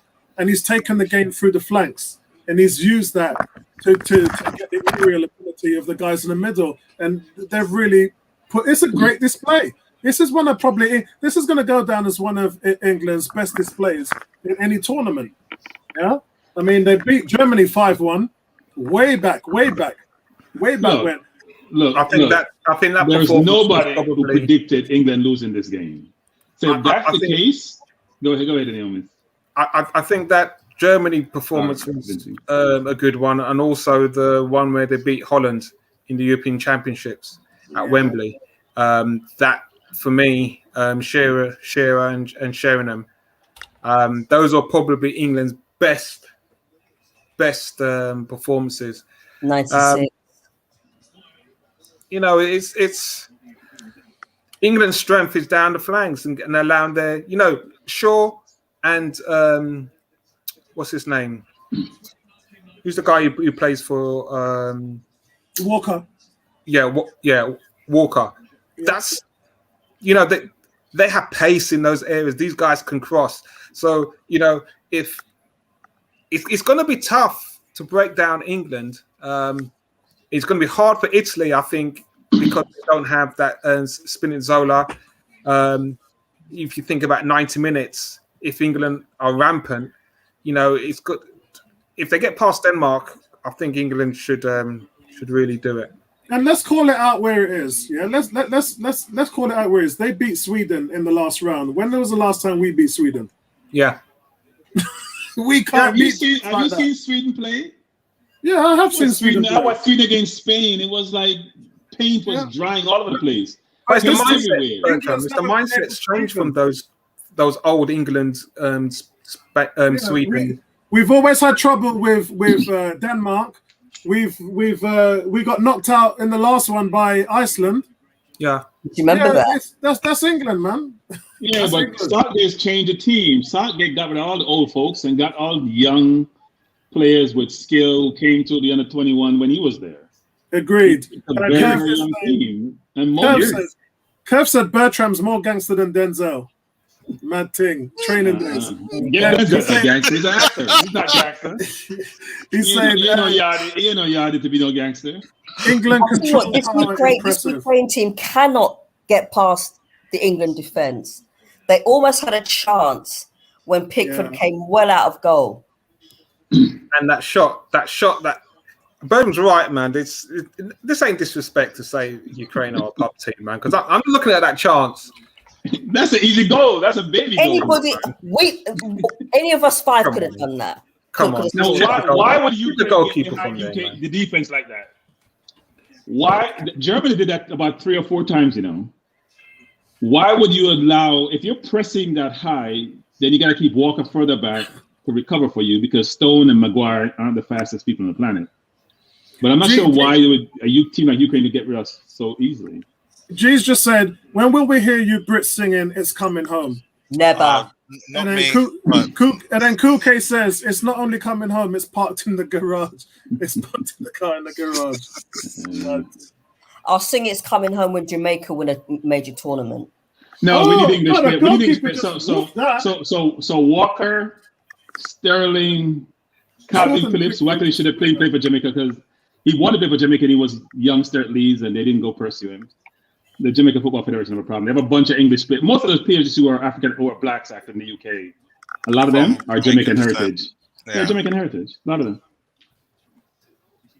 Greenwood, all of them are Jamaican heritage. So if when England pick his team, you go select the other ones who like Antonio, who are coming, and Reed and all those players. I'm actually going to Florida next week Saturday for 2 weeks because they have the equivalent of the Americas tournament in the US. So I'm going to watch Jamaica play 3 games. Yeah, I can't wait. I was just telling them G keeps running his mouth about how America's going to be playing Jamaica on the 7th of October. The tournament starts actually on the 2nd of September, the World Cup qualifiers. So we're coming for them. Don't worry. G, we need more English players. We have Antonio, we have Decordova Reed, we have Lowe, Pinnock. We have a few players, but we need more. Will, what's going on? Big shout out to you, Dragon. Big shout out. There's another American here on the stream, Will Dragon. What's going on, man? And he says, we're not singing it. You know what? I did actually buy that on CD in 1996. Hey, who bought the John Barnes rap song? You better hold on tight. Do you know how many times that they've made him, the English people have made him sing that song? He must be sick to the bone singing it, man. He has to sing it every time he's invited on the television station somewhere. Okay, Big Harry shout out Kane's to you. coming off. He's bringing off? Harry Kane off. Boy, he's taking him off. definitely a different type of England manager. No, he's just listening to this damn stream. Honestly, this is what the 3rd time he's brought off Harry Kane. I've never seen any other previous manager. Calvin Lewin. Well done, Lewin. Come on. Wow. You gotta keep all the players involved. You know, you gotta get everybody involed. Yeah, Will said you got to sing it one more time. Curve just said, I don't know the words. Google. Yeah. So guys, what do you really think if England do win this tournament? What does it do for English football? It could shut them up about 1966. No, it won't. It won't. It will. They'll go to the World Cup. They'll go to the World Cup next year, and it will be like, we got to do it. We got to do it. Like the Germans did. Listen. According to Bertrand, this is a Bush tournament. This is a Bush League tournament. No. Back up. I said a top team. Back up. Pub team doesn't mean it's a Bush tournament. A pub team, and this whole thing about the European Championship being the best. It's like America saying the baseball is the World Series. The world can't just be in Europe. There's a whole South American who have won as much World Cup as the European teams have won. So you can't say it's the better league. Great save by Pickford. Great save. Yeah, I mean, English. Okay, so guys, I got you're right in what you're saying because the South American teams, it's when it comes to the World Cup, it's completely different context of caliber of football that's going to be required to match up against the likes of Uruguay and them mans. It's Argentina. Yeah, I mean it's long overdue if England do win a major trophy. I'm just pleased that they'll be doing it with young players. I'm saying it's something that England finally understanding that they can build a legacy now with young players. Well, let's not talk about win because there's 2 more games to go after this one. I know, but that's what I'm saying. If it happens, you look for this team. His young players have done it. Yeah, I think Southgate should be given a lot of credit in terms of how he's trying to mold the team. He's getting a lot of criticism, and people haven't respected his 100%. capabilities. But when you have a lot of attacking talent, you got to be careful about how your team is balanced when you're playing. You can't put them all on the field. So everyone is clamoring for Foden and Grealish, and I love Grealish. I think Grealish should play even instead of Saka, frankly. But you can't play all of them. Pick and choose. But he's given them fair dues. He's spreading them out. Everybody can say now, even Calvin Lewin, even Sancho. We didn't think Sancho was even going to get in. We didn't even think he was going to get in. He's giving them all a game. Foden has not played since he got the affiliation with Gilmore. Is Sancho of Jamaican descent? Don't know. I don't think so. I don't think so. I've heard about Sancho. I've heard about most of the players. James Justin, all the other players. We know all of them. There's a database of 500 footballers in the UK of Jamaican descent. We have all of them. I'm sure there's at least 25 that Jamaica could get. So, guys, I've got two things. We're on the topic of Jamaica. So, well, realistically, they Americans, and we're just talking about. Has anybody seen Gabriel Jesus's red card in the Copa America? Holy shit! All right, so we talk about Cantona's kung fu kick. This guy goes up for a ball and literally chops a player in the face, and I never seen anything like it. It's been a long time. Go and check it out now if you guys have got access to it. Gabriel Jesus's red card in the Copa America. Bad man gone business. So the guy must have done him something, right? I don't know. Listen, I ain't seen anyone. That is bare foolishness. I ain't seen anybody do that, and I don't know. I don't know how much ban he's going to get. We're hearing he could get a 10-match ban or something like that. It's bad, man. It's bad. I'm looking at the thumbnail, and the thumbnail is terrible. It's bad, man. Gabriel Jesus. Whoa! Yeah. Well, it looked like he was going to control the ball, but then I don't know why he did that. It's bad to the bone. They're talking about banning this brother. No. The thing is, that's not intentional. No, he's going to control the ball, but it's intentional. Hey, bro, what you drinking, man? Let me go get this some smelling salt. He is trying to control, and the guy stays there and takes it, right? Because listen, he deserves a red card, and he probably deserves. Why did he kick out though? You don't jump and kick out like that. That doesn't make any sense. You just don't do it. Right? If you're jumping up, you're not kicking out unless you're trying to control. But if you can't control the ball in that location, I have no idea what he's doing. You can. I think he believes he's trying to control the ball. No, Neomis. I don't think it doesn't make any sense, Neomis. So we've got. You can control the ball like that. Nah. He's trying to hook it with his leg. Like, in the air. Man. So William Dragon says, I've done that in football. You can control the ball mid-air like that, you know. So William Dragon says, "Man, no. this I'm is sorry. funny." You can't control the man's face. Sorry, Apollo. You can't control his face. And he said he slipped on something. He slipped on the man's face. He slipped on air. Man, that's horrible. It's He crazy. said this show is funny. Cool K said, "William, Apollo is one of the best hosts on YouTube. Pure jokes. He knows how to have a great time. Very entertaining. Thank you very much. But it ain't just me. It's everybody here." Curve is saying, if England win, they'll have 1 year bank holiday. Give everybody the free Cornish profit. It's coming. You know what? He's not too far off. He's not too far off. And Curve says, is Bertram in a space capsule? Curve, you got to spell my name right, Curve. I'm sorry. And I'm not Bertram. I'm Frankie. I'm Frankie. Sorry. I'm no longer Bertram. I'm changed my... I'm supporting my boss, the boss of my team. Arteta. Supporting my boss. No, Frankie's the boss. Arteta is an employee. He's not the boss. They're all working for Josh, man. Josh is the main man. Employee who may get fired next year if he doesn't produce. Guys, in regards to this game, we're in the 79th minute. England's tempo has been completely controlling the game from the first minute. Even when Ukraine was 2-0 down, England just looked like they were going to keep scoring. And we were saying that. I think Neomis and me was talking about, look, we're waiting for a response here from the Ukraine. And England's midfield with Rice and Phillips in the middle has just completely nullified them, just like it did the Germans. And England, it's the intensity as well. No matter what the Ukraine has been able to do, England have just had them in their pocket. and they've controlled the game from the first minute. The Ukraine have been poor in midfield. They've actually been poor defensively as well. But you've got to take them out the game, though, Ebony. You've got to make them poor. And but I mean, if you look at the way they played against Sweden, they were immense against Sweden. Yeah, they're a great team in the pub league. They're really William says England paid some so they paid someone up. And Curve says, "Sorry, Bertram, you're still gangster blood." Sound British. Sound very British.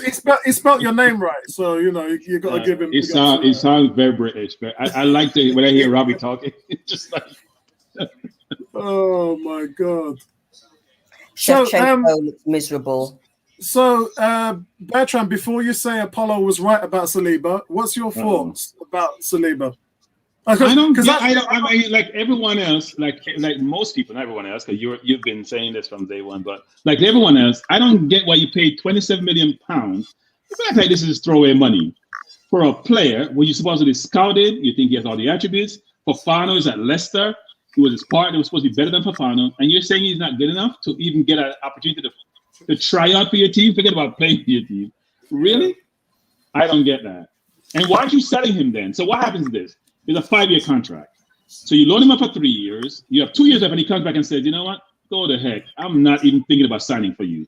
So then he goes to his last year, and you got to get him off the books. You loan him out. So you spend £27 million for nothing.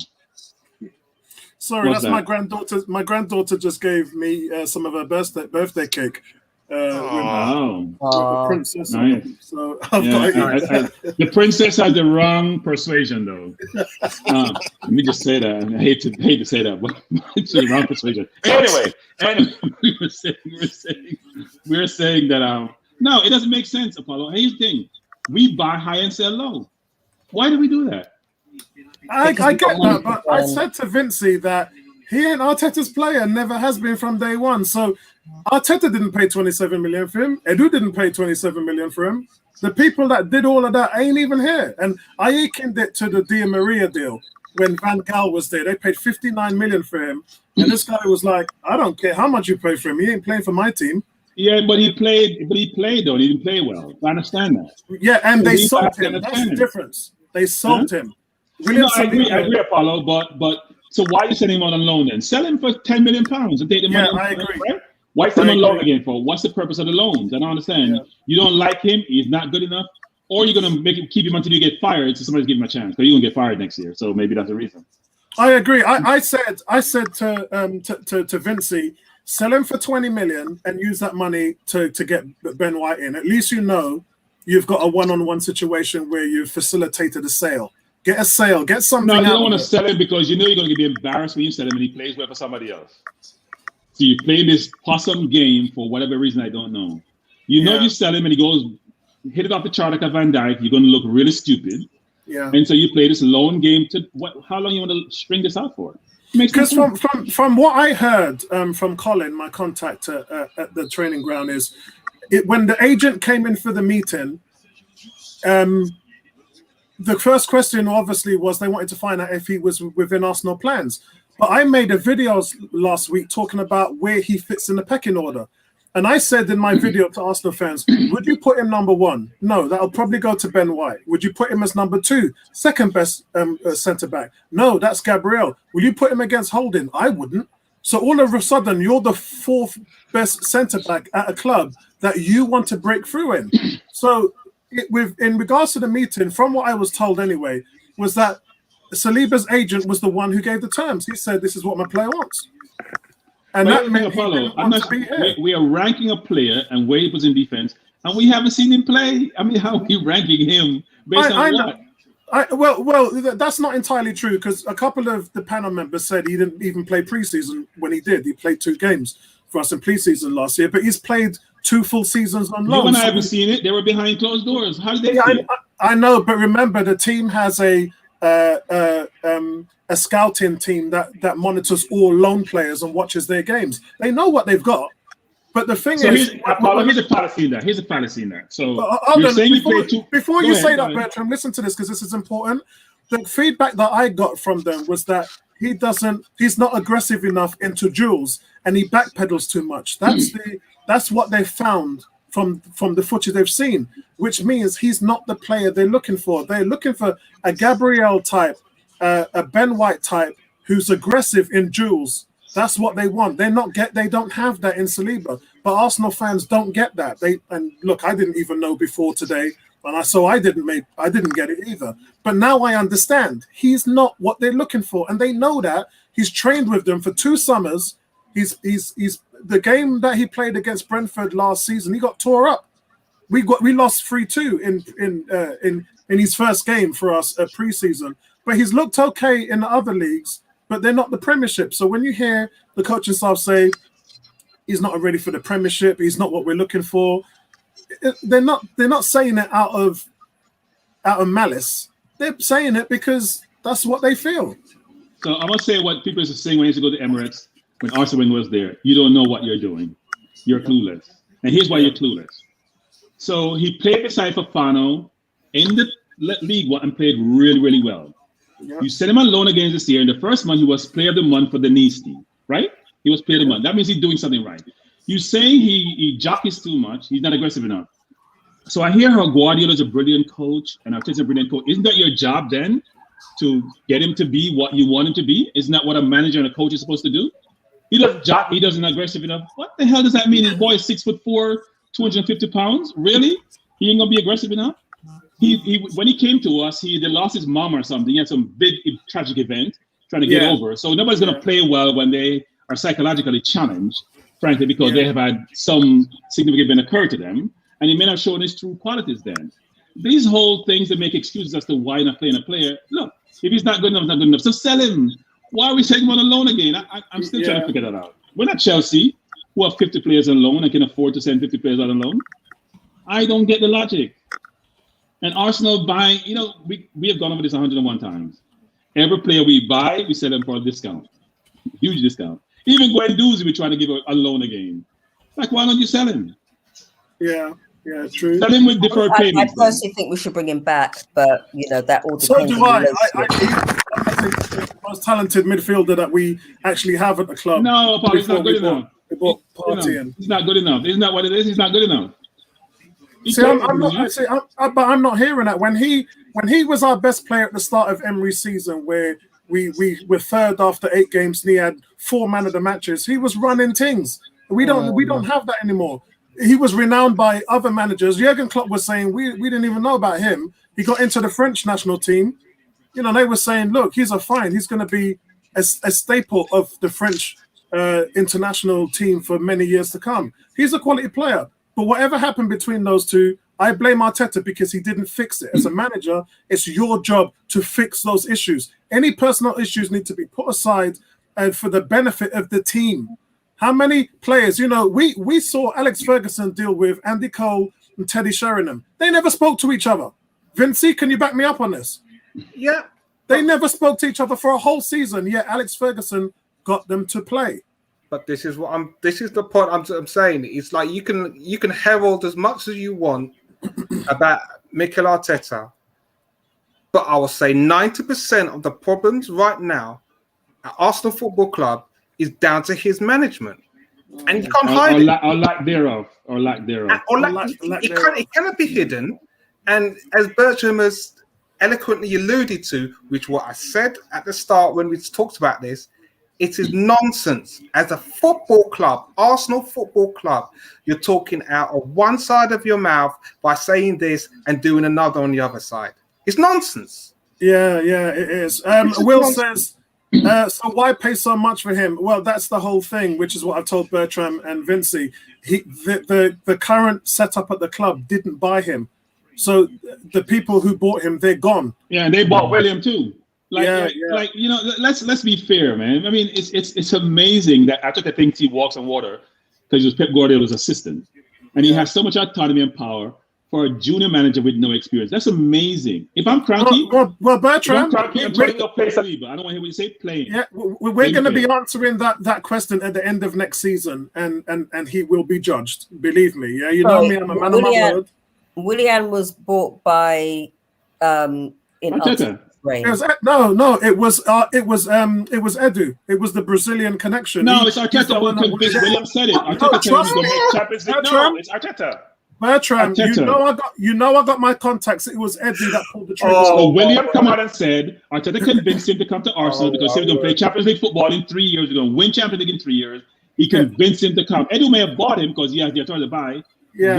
Arteta convinced him to come to Arsenal. Yeah, Bertram, you know I got my contacts. Edu was the person that told Arteta, this is the guy we want. This is the guy who's going to fix our problems. Yeah, he did the same thing with Gabriel.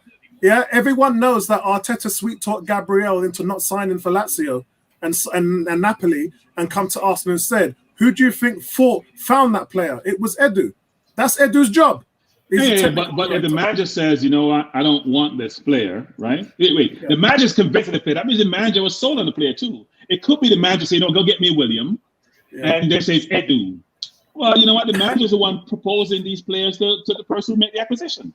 So I got a shout out Curve. Big shout out to Curve. Curve says enough bickering, and he's paid £5 to the channel, so I got to listen to what he's saying because the man's put his foot. We're not bickering. Curve, you got to understand. This is how we communicate and engage. Yeah, it's not bickering. You know, we love throwing the banter around. Yeah, it's something we enjoy doing on this channel. But thank you very much, Curve. Much appreciated. And all donations are welcome, guys, because I have to pay for this channel again, and my 12 months run out, so I got to put the service back on to where it belongs to. So any donations that you have to the channel, thank you very much. Kuke's put £10 in the kitty.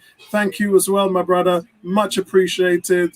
So Cool K, why are you called Cool K? Are you really a cool person? Because anything you say on this channel doesn't seem cool to me. So how do you get the name Cool K? I'm trying to understand that Cool K concept. And because if you're cool, all your comments would be laudatory, complimentary, and I'm not seeing that. So I'm trying to figure out the cool component. Cool K, you gotta explain that to me. Maybe as William cool says, thing. So who's worthy of playing football for them? Because it sounds like he's scared to have the ball. Let me know if I'm wrong.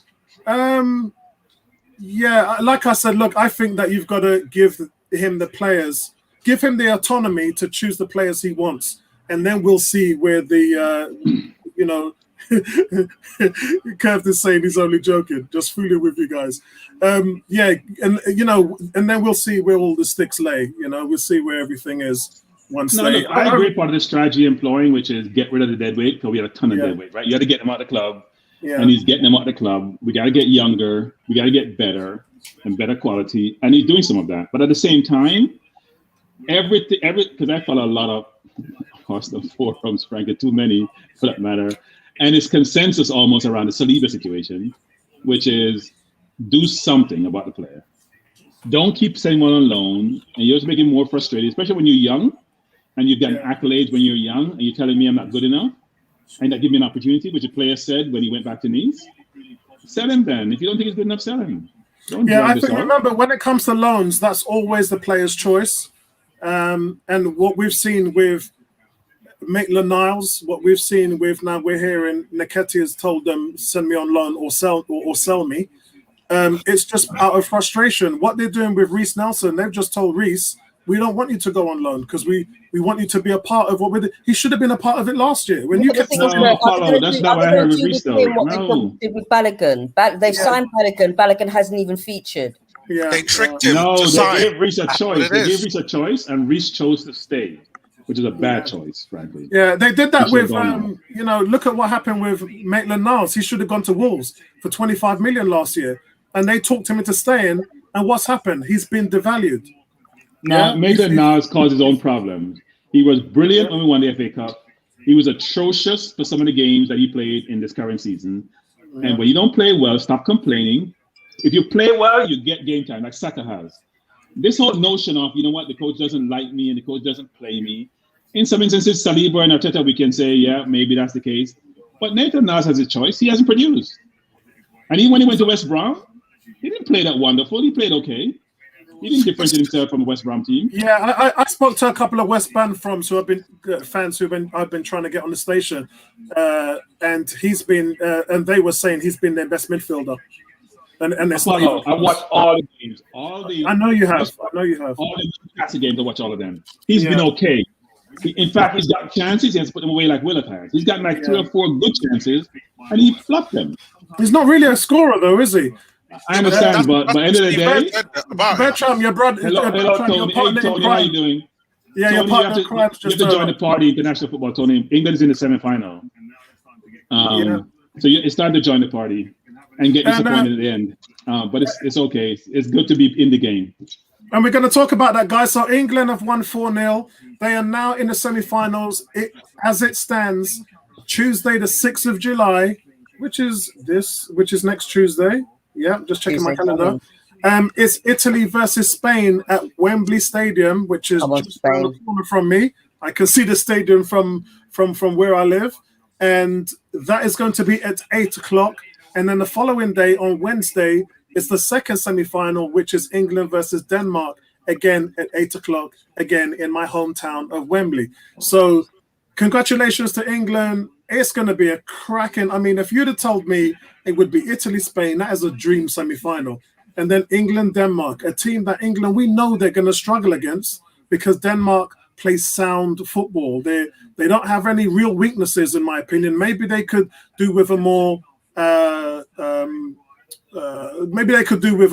exclusive striker who would be more of a renowned name. But their midfield, their defense, everything is pretty solid. That's why they are goalkeeper as well.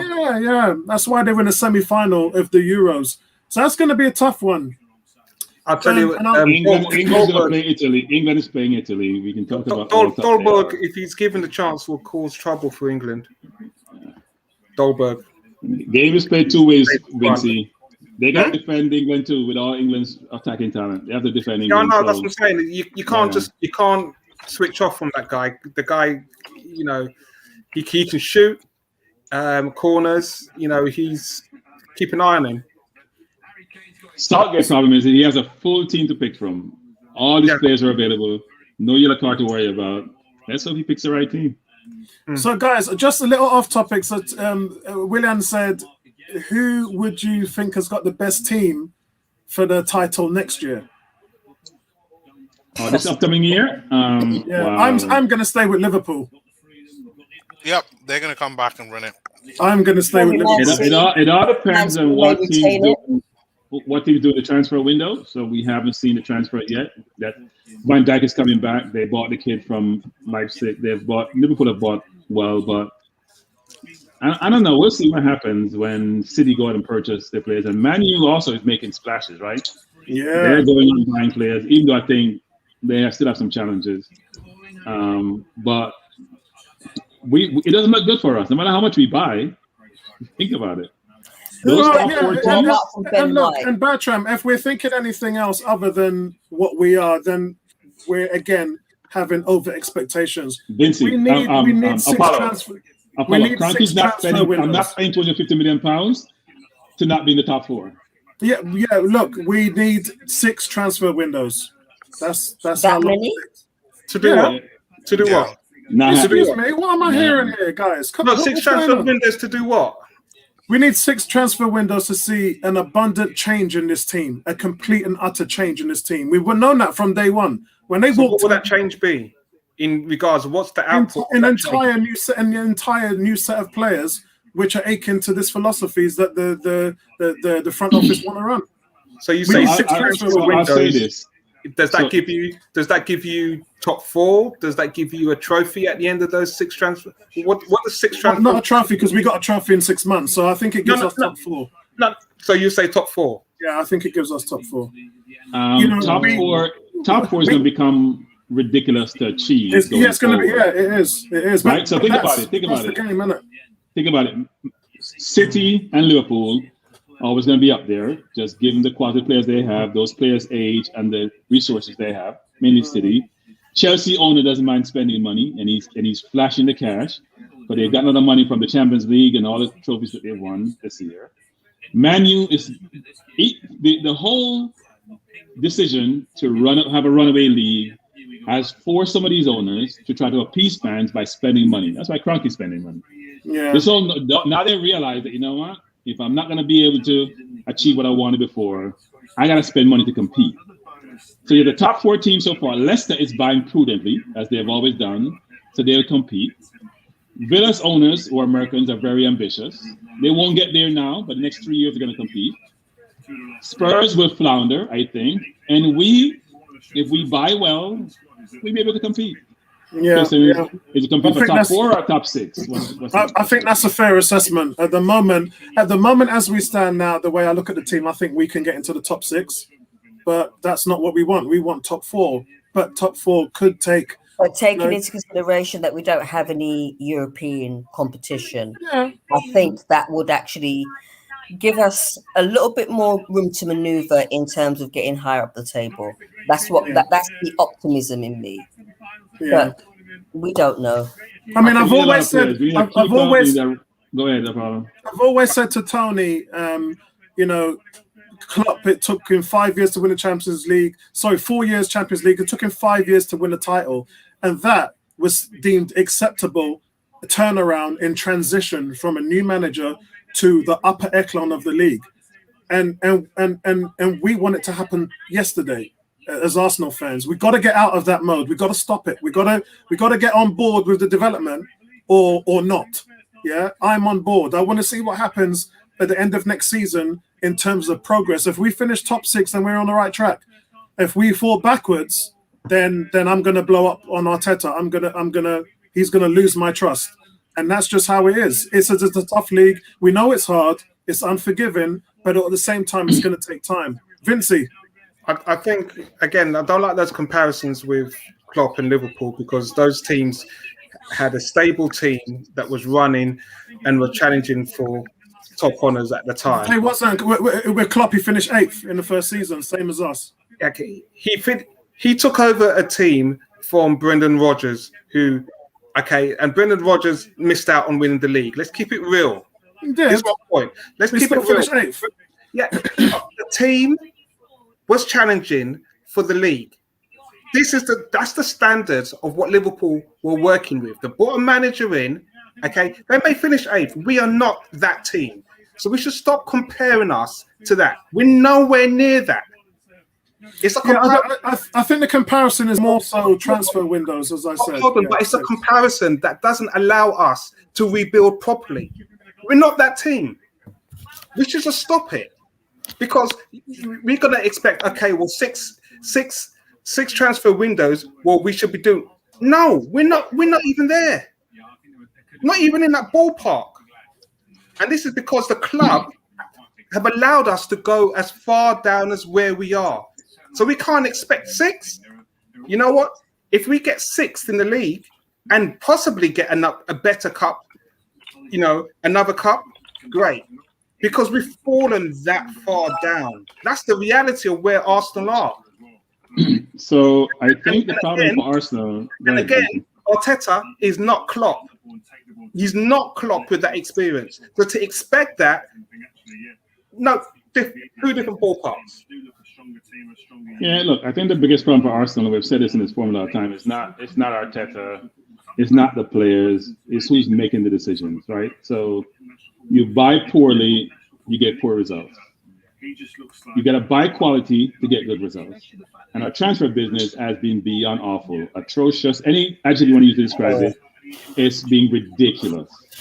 And it keeps on happening. So you're going to sell Xhaka, who is supposed to be in his prime, for half what you paid for. Just think about these things, guys.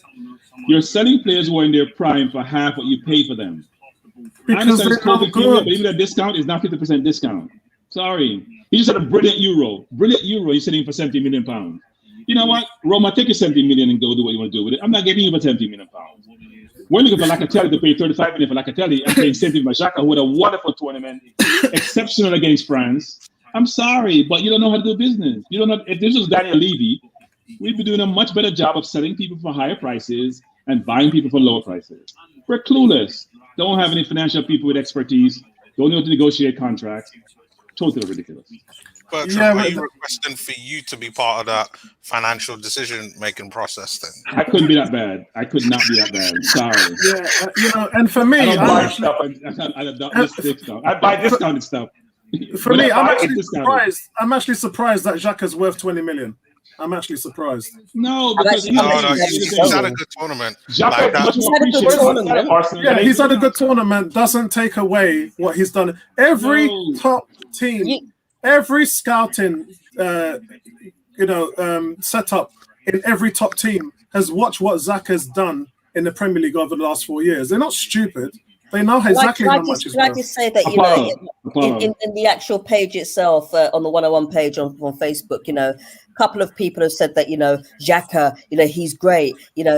Look how fantastic he's been in the Euro champion. Okay, he's been great in the European Championships, but he's been absolutely crap for us. Yeah, and Xhaka said, I'm playing a crap team, so of course I'm going to look crap. He's been crap for us. I'm playing a crap team, so of course I look like crap. Try and find someone out there that will give you 30 million for Xhaka. Good luck with that. Nobody, No, but Apollo, that's not the point, though, right? Here's the point, which is he's more appreciated outside of Arsenal than he's been in Arsenal. That's a fact. That's why Jose is pushing to get him to be acquired. He's much more appreciated outside of Arsenal. Most people coaching here talk in different forums about Xhaka are much more laudatory about his abilities. And also a fast thing is, we see him every day. We know what his deficiencies are, but he don't have any cover in midfield to help him. So here's the problem with Arsenal. So we have Aubameyang and Lacazette and Partey. Supposedly two are better players, right? And the youngsters are coming through. By the time they mature, those players are moving on. So how do you catch up? How do you get a point where the team is functioning on all cylinders if you haven't thought through how the team is going to progress and who's going to be available to progress with that team? Especially the better players who are more seasoned and more senior. That's why he's looking to buy the players like Ben White, who are 23, but who think have the capability to be leaders and can actually have the quality to play. So Ben White to me is not a need, it's a want. Basuma is a need. Ben White is not a need. But he's preferred Ben White to Basuma because I guess he want to build from the back. I don't know. It's a little bit strange, actually. Well, we're all going to see whether it works out because I think that's the thing. I think at the end of the transfer window, that's when the majority of Arsenal fans are going to judge him, and that's how I feel on the situation. But he wants to replace David Luiz, right? That's Ben White replacing David Luiz, a ball playing centre back. He doesn't have one right now. But then, what is his starting centre back going to be? Because is it going to be Holding and no? It's got to be Gabriel and White. Gabriel and White. You think he's going to drop Holding? I mean, Holding was pretty good last season. Holding is good. That's not really the word. Pretty good. He's good. He's okay. He's not pretty good. Pretty good. Leave him alone. He's okay. Neomis. Yeah. Arteta wants to impose his will on teams, right? To impose his will on teams, you got to be able to keep the ball. Holding can't pack a pass to save his life. Nice one, William. Right? And Bertrand, that's what comes in training. So, when I've been calling for Arsenal to be out of Europe, it should give that manager that extra time with the players to get them to play a certain style of football. So, I hope you're right. Hope you're right. So with whoever comes in, and this is going to be key, whoever comes in, you're going to start to see whether Arteta has that managerial skill to impose that across the team, because it's going to be very important across this season to start to see that. Yeah, I mean, the teams now who are doing really well, think about Man U with Maguire who can play from the back, or City with Diaz and Stone who can play from the back, or if you go to Liverpool, the same thing with Gomez and Van Dijk can play from the back. That's where the game starts from, but a keeper can play from the back, right? So you have to be able to force the forwards to come attack you. You can get the ball around them. It creates space behind the forwards, so you can maneuver and play, or behind that midfield.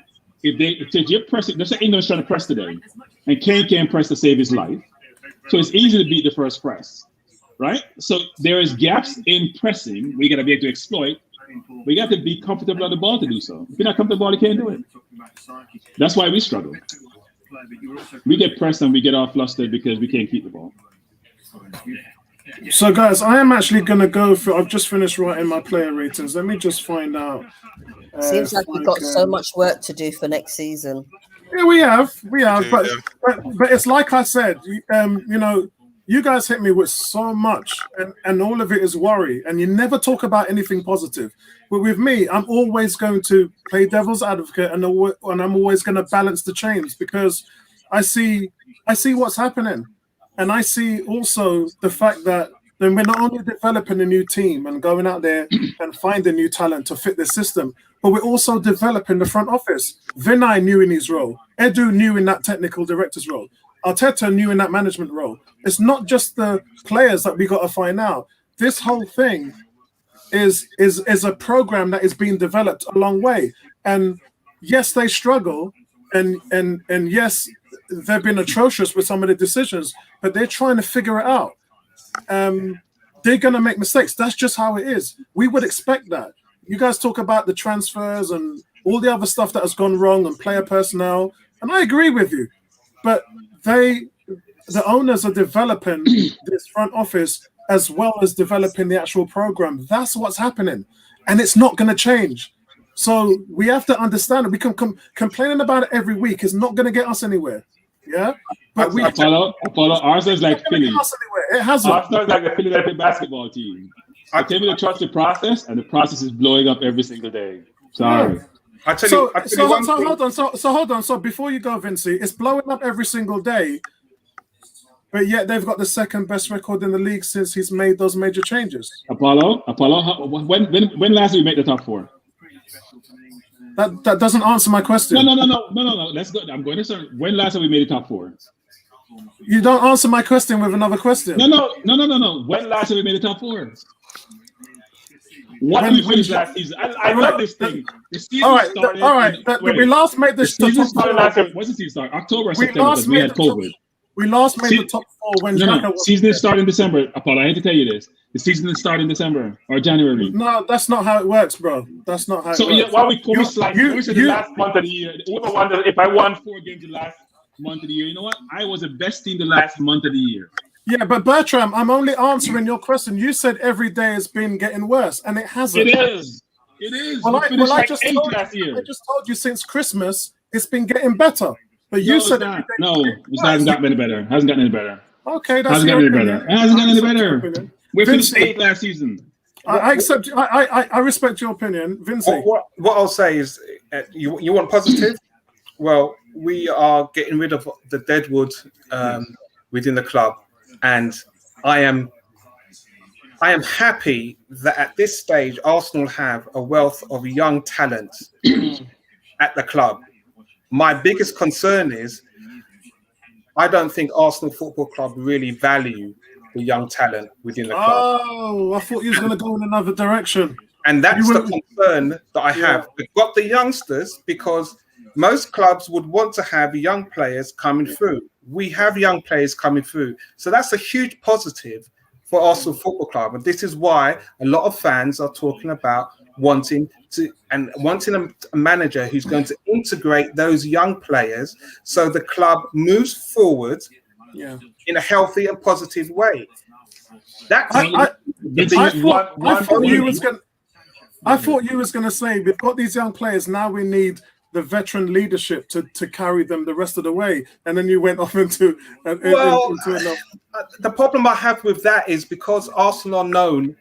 People know now at Arsenal that we're going to spend money, we're going to throw away money. So whilst you're bringing in veterans, we did it with Willian. We brought in somebody who should not really have come at Arsenal at that stage of his career, but we got him. We're desperate, so we look like a very desperate club when we're going out to get experienced players. Hence why I'm saying I'm looking for the manager to really develop the youngsters and get quality youngsters who can take this team, mold the team moving forward. If he doesn't mold that with the youngsters that we've got, we're going to take even further. 100% correct. I 100% agree. They got burnt from Willian, and every player they're looking at now is at the age where they can develop them. And let's take Lokonga, for instance. A quality player, if they develop him, he's going to be a commodity in the next few years if they get it right. If they take raw talent and get it right. That's where Can we trust the young players under Arteta? We don't know Right because now- Arteta's new in That's his the role. We question. don't know. We Good don't question. know. Because right now, for me, that is the the biggest answer is no. question. Yeah. Good question. Very It's good. still too early to answer that question because, as I said, these guys are new in their role. They're developing and learning as the whole setup is. It's a great question, and it's we won't know. End of next season will give us a good indication. I just hope that I'm proven wrong, but right now, as I speak, I cannot trust Mikel Arteta with young players. Yeah. I want to see a team where the young players flourish within the 14, within the first 11, so that we can look at we can look at players for the future and say this is the future. Yeah. But right now, what we have, we're a team where it seems as though players want to come from a retirement home. And I'm sick and tired. Well, fans can't have it both ways, right? So there's a push to say develop young players. When I'm a manager and I have to win today, as I don't have a job. So there's the manager's perspective, which is what drives me, what incentivizes me to do well. There is some fans, not all fans, some players say, you know what, develop the young players, and other fans saying win today. You can't satisfy everyone. You can't satisfy everybody. No. One second, Evan, if the club give me enough time, I'm gonna give you a 4-year contract and live out your 4 years, and in that 4-year time, develop young players, build an infrastructure, ensure a scouting network all works really well. That's fine, but managers don't get that latitude and that time. Think about if you were at Chelsea, for example. Can you bring through young players? It's never gonna work. Even at Arsenal, with our fans saying, I've been out of the Champions League for the last 4 years. We need to win tomorrow. It's hard to then bring to all the young players when you want immediate talent now, which is going to get me results. It's a results business. So if he spends time doing all the young players and he doesn't win, we all think this is ridiculous. It's a catch-22. I just think what I want to see is a blend of youth and experience. That's how you can get around it. Yeah. Yeah. Because I think even with Saka, for example, we love Saka. He did great yesterday for England. But I'm saying this all the time. People give me a hard time about this. He doesn't score enough. You can't win game with a player scoring 5 goals in the entire season, playing 30-something games. 7 goals. Yeah, 7 goals. 5 Premier League goals. Yeah, I judge him on the whole season. He plays more than just the Premier Trying to League. make top 4, Apollo. I know you go to all these other games he plays. He has 5 goals in 30-something games. That's 1 in 6, 1 in 7. Doesn't work for a winger. Because if you play one wing, Trippier play one, they both score 5. That's 10 goals for the season. Or midfield up and score. How the hell are you going to something? I think it's Bertrand, something I told you before, that's harsh, man. He's only 90. That's harsh, Bertrand. Apollo. He's If still there's a game, he's young. no longer 19, Apollo. I keep telling you guys this. Yeah, If he's that's harsh. playing almost all the games, he's not 19 anymore. I know he's not putting as a man. But he's played a lot of the games. Neomis, you've been waiting for a while. Sorry, Vinci, I'll come to you afterwards. Go for it. I mean, listen, Bertram, I completely understand where you're coming from, but I agree with Apollo that you are harsh on Saka, but that's where you get the signings right. You go out and you buy a goal scoring wing to help supplement that, to allow Saka to develop some more that goal scoring. I don't know if ability, but just add more goals into his game. Because for me, Saka looks like he's more someone of a creator than a goal scorer. So that's where we go out in the transfer. And that's one of the things I think we got to buy this summer in order to get. But for me, I'm different from most fans because I'd probably rather develop the youngsters than to go out buying players. That's just me. I'm different. I know I'm different, and everybody wants to get into the top 4 this season. I think it's almost impossible to get into the top 4. The top 4 last season, that they're going to be the top 4 for a long time until Mane and Salah start declining, and then there will be an opening for a team, and it could be really Leicester, and then that's when we'll have our chance. But it's going to be a long road. Yeah, but it's a good point. Sorry, Vinci. It's a good point because the top teams are going to continue to outspend us. Go on, Vinci. Yeah, and that's the thing. It's again, we're going to go back to the sustainable model. Right now we have youngsters who are on the fringe or in the first team squad.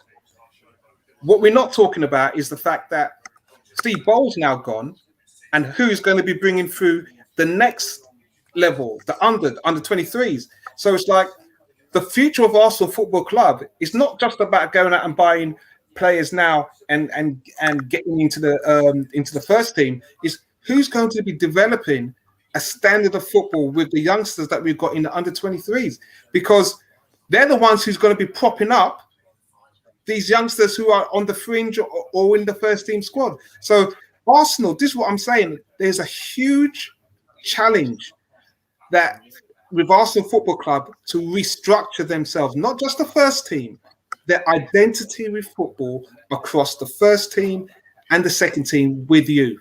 They got rid of Lundberg's not there now. Ball's gone. It's going to be.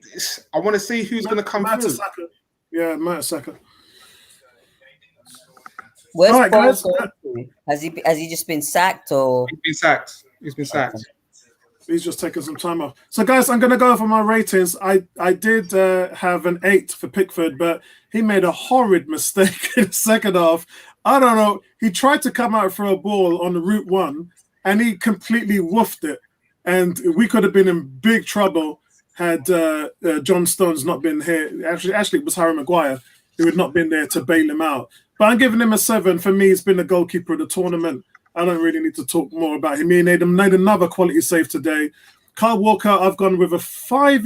The thing about Kyle Walker is I've been giving him 6s, and he hasn't really hit that 7. He hasn't. I was saying to my son today, I was talking to my son Leon about the tournament, and this was the one player who's yet to come alive for England. And whether he does in the next game, I don't know. But he's been sloppy. He hasn't got forward enough, not like the Kyle Walker I know. So I'm not going to spend too much time on that. I give him a 5.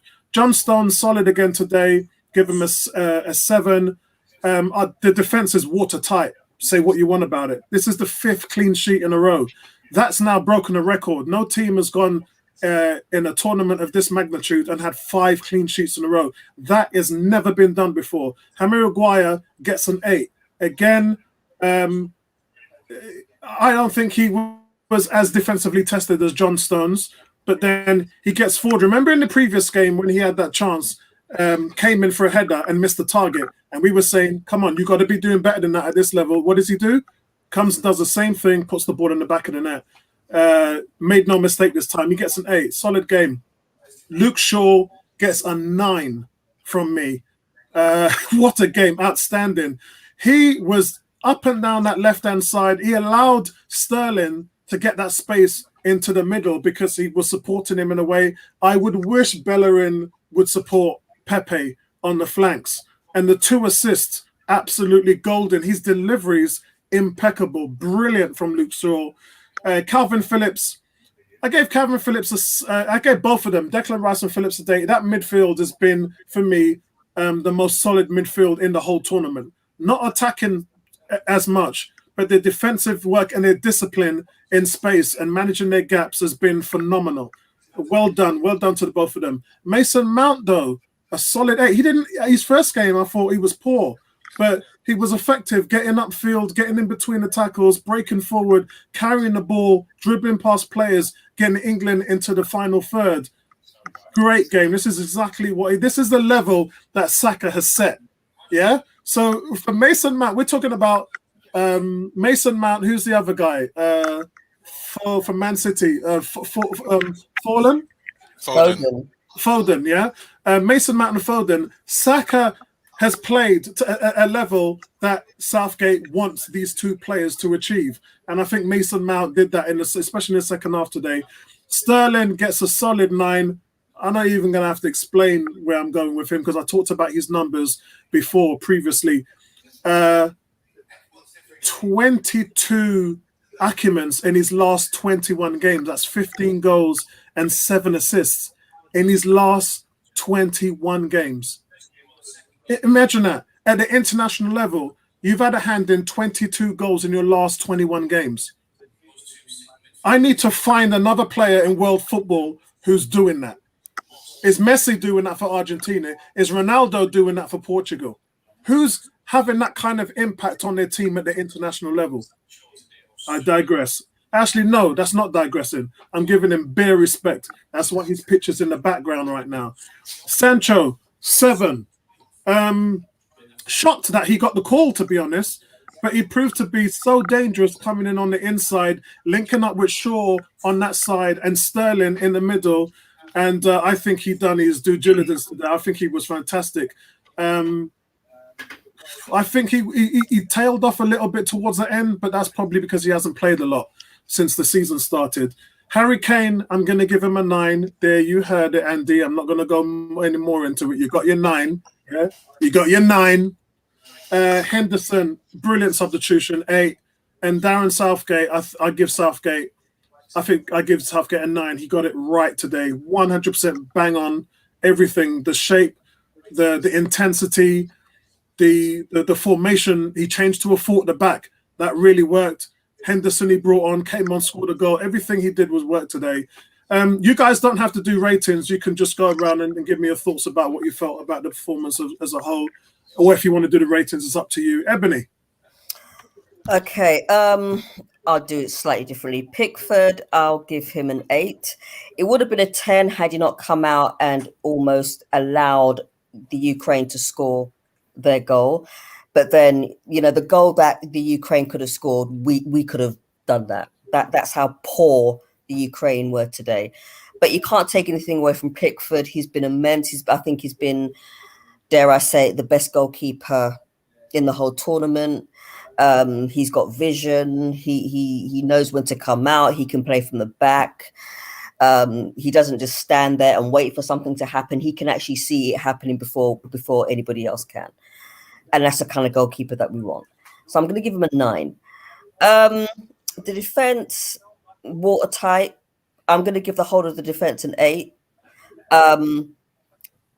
You can't really take anything away from the defense. It's just been so tight to the point where every single time the Ukraine tried to get into goal, there's just no way. There's no hole for them. There's no edge for them to get into. So I'm going to give the whole of them an 8. The midfield, I'd give them an 8 as well. Their link-up play is fantastic. Can't take anything away from them, especially Phillips. Sterling, you have to give a 10. He's been the player of the team for me. His assists, his bombing down that side of the flank, his passing, his goals, which have actually carried England to this level. He should be getting more plaudits than he already has done, and he hasn't. We're here to give it to him, but as I keep on saying, the right wing press, that's how it works. Sancho, he should have been playing from day one, as far as I'm concerned. You see how strong he is. He can pass, he can dribble, he can take on 2 or 3 players and just run with the ball. He should be starting the next game, as far as I'm concerned. If he's not, then there is a problem. Southgate will have a problem. He has a problem. He's got, for me, I keep saying that Southgate has his favourite players. And every manager has, and that's granted. But at the end of the day, if you know that a certain player is good enough, use that player as much as possible. I'm not saying burn that player out, but use that player as much as possible. So I'll give Sancho an 8. Kane, as much as I really don't want to, but I will, I'll give him an 8.5. I thought he took his goals well. There were moments where I thought, he wasn't really in the game as much. He wasn't really in there, kind of like getting in and amongst, the play. But then again, that's not how he plays anyway. Yeah, funny. I'm going to pick up on that. My son mentioned that to me today, and I did say to him, me, Andy, and Bertram and Tony have talked about this on a Friday night. And what seems to be happening in this England game is the movement with the young guys behind him is too much. He can't play alongside that kind of movement with those young, fresh, inspiring legs. He has the same issue at Tottenham, but at Tottenham, he drops deep into a 10 and allows Song to get ahead of him. That's why A, Song has so many goals, and why B, Harry Kane has so many assists. But in England, he's more of an anchor man, and it doesn't really suit his game. Yes, he got onto the Sterling pass for the first goal, but he hasn't been able to play at that tempo. I don't think he's that type of player, though, to be honest. I think he's more of a feed me type of player, to be fair. But like I said, he took his goals well. But, you know, maybe Southgate will just leave it as it is with regards to how the setup is, in the sense that, you know, Kane isn't going to be in amongst the play. He's just going to be that player that makes the run in order for him to be fed. Henderson, meh. No, I'll give him a 7. He took his goal well. You could call him super sub if you want, but I mean, I didn't want him. I was hoping that somebody else would come on, like a Grealish or something like that. But he did well. He took his goal well. Give him and it's funny because Neomis and Bertram said he doesn't score many goals. If he doesn't, though. That's the thing. And he comes on in the quarterfinal of the Euros and scores a goal after 10 minutes. Vincey, before I come to you, can I give sorry, you've still got Southgate? I'm going to give a 9. I did say at the beginning that, you know, if I was an England fan, I would be happy with that lineup. I think he got the lineup absolutely spot on. Yeah. I think he got the tactics spot on as well, to the point where the Ukraine didn't know what to do with themselves. They couldn't break us. They couldn't break them down. So did Germany. Germany looked lost, like they didn't know. They were so nullified in the midfield. They didn't know where to go. I think probably because Southgate has been watching. Maybe he's watched their games and thought, okay, well, this is who you need to mark, and this is who you need to be careful of, and this is what we're going to do. This is how we're going to defend it. Maybe he's done that, and maybe Denmark are doing the same thing as well with the England team. I don't know, but for everything that he's done for this game, he's got everything right. So I'm going to give him a 9.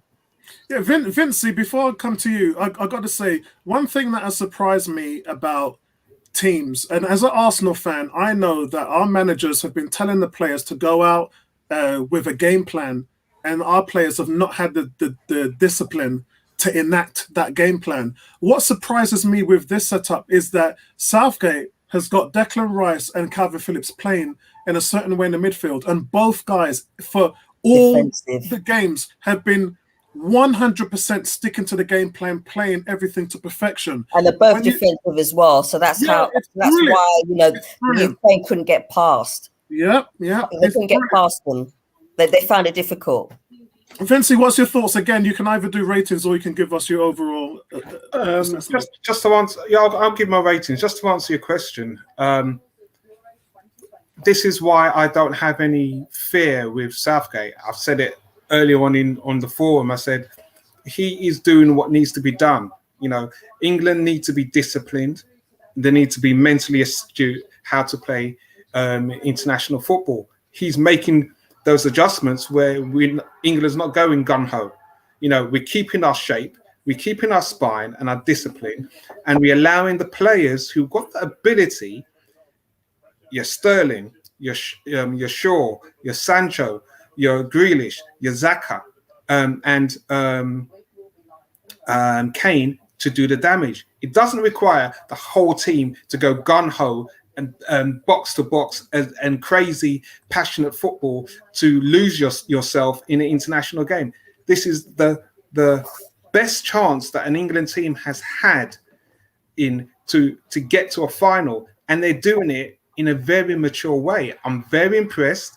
I'm glad that he's made this decision, and I didn't have a problem with him even bringing on Henderson, because again, Henderson has that mindset, that disciplined mindset. So, you know, for me, I'm going to go backwards in regards to my player ratings. I'm going to go straight up from the top and give Gareth Southgate a 10, because his management and his brain right now, as you said, he's asking his 2 central midfielders to be disciplined, tight, in tandem, get control of the ball and pass it to the players who can do the damage. And that's what they're doing.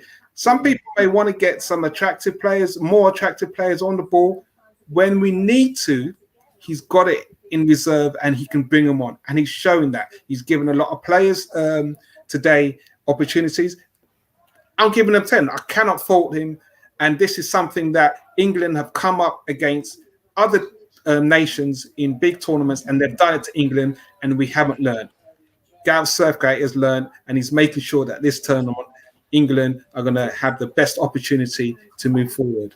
So for me, Southgate definitely. I give him a 10. I'm going to give Henderson an 8. I'm going to give Kane a 9. And I'm liking what Kane, that goal that he got in the last game was key because his confidence. England need that. When players now start to see that Kane is scoring, coming up corners, crosses, they're going to have to mark very tight. Going to have to mark him really tight. So Kane, he gets a 9. Sancho, for me, I'd give him an 8. First game for England. Yeah. The guy, listen, he didn't look out of place. The tandem with him and Sterling, beautiful. That's what England need. They need balance. So really, really happy for Sancho that he got a start today. Sterling for me is my man of the match. I'm gonna give him 9.5 because in that little cameo, awesome. He wasn't just running, going forward, dropping back. For me, he's changed my mindset of what he is as a player. Because I thought he really needed to learn, and he had a very difficult season. But what he's doing at international level, he's proven me wrong. And would you take him at Arsenal? Sorry, would you take him at Arsenal right now? Yeah. No, the only reason why because we can't match his ambition. We can't match his ambition. I think Sterling is a very good player, but we can't match it. We can't match his ambition. Interesting.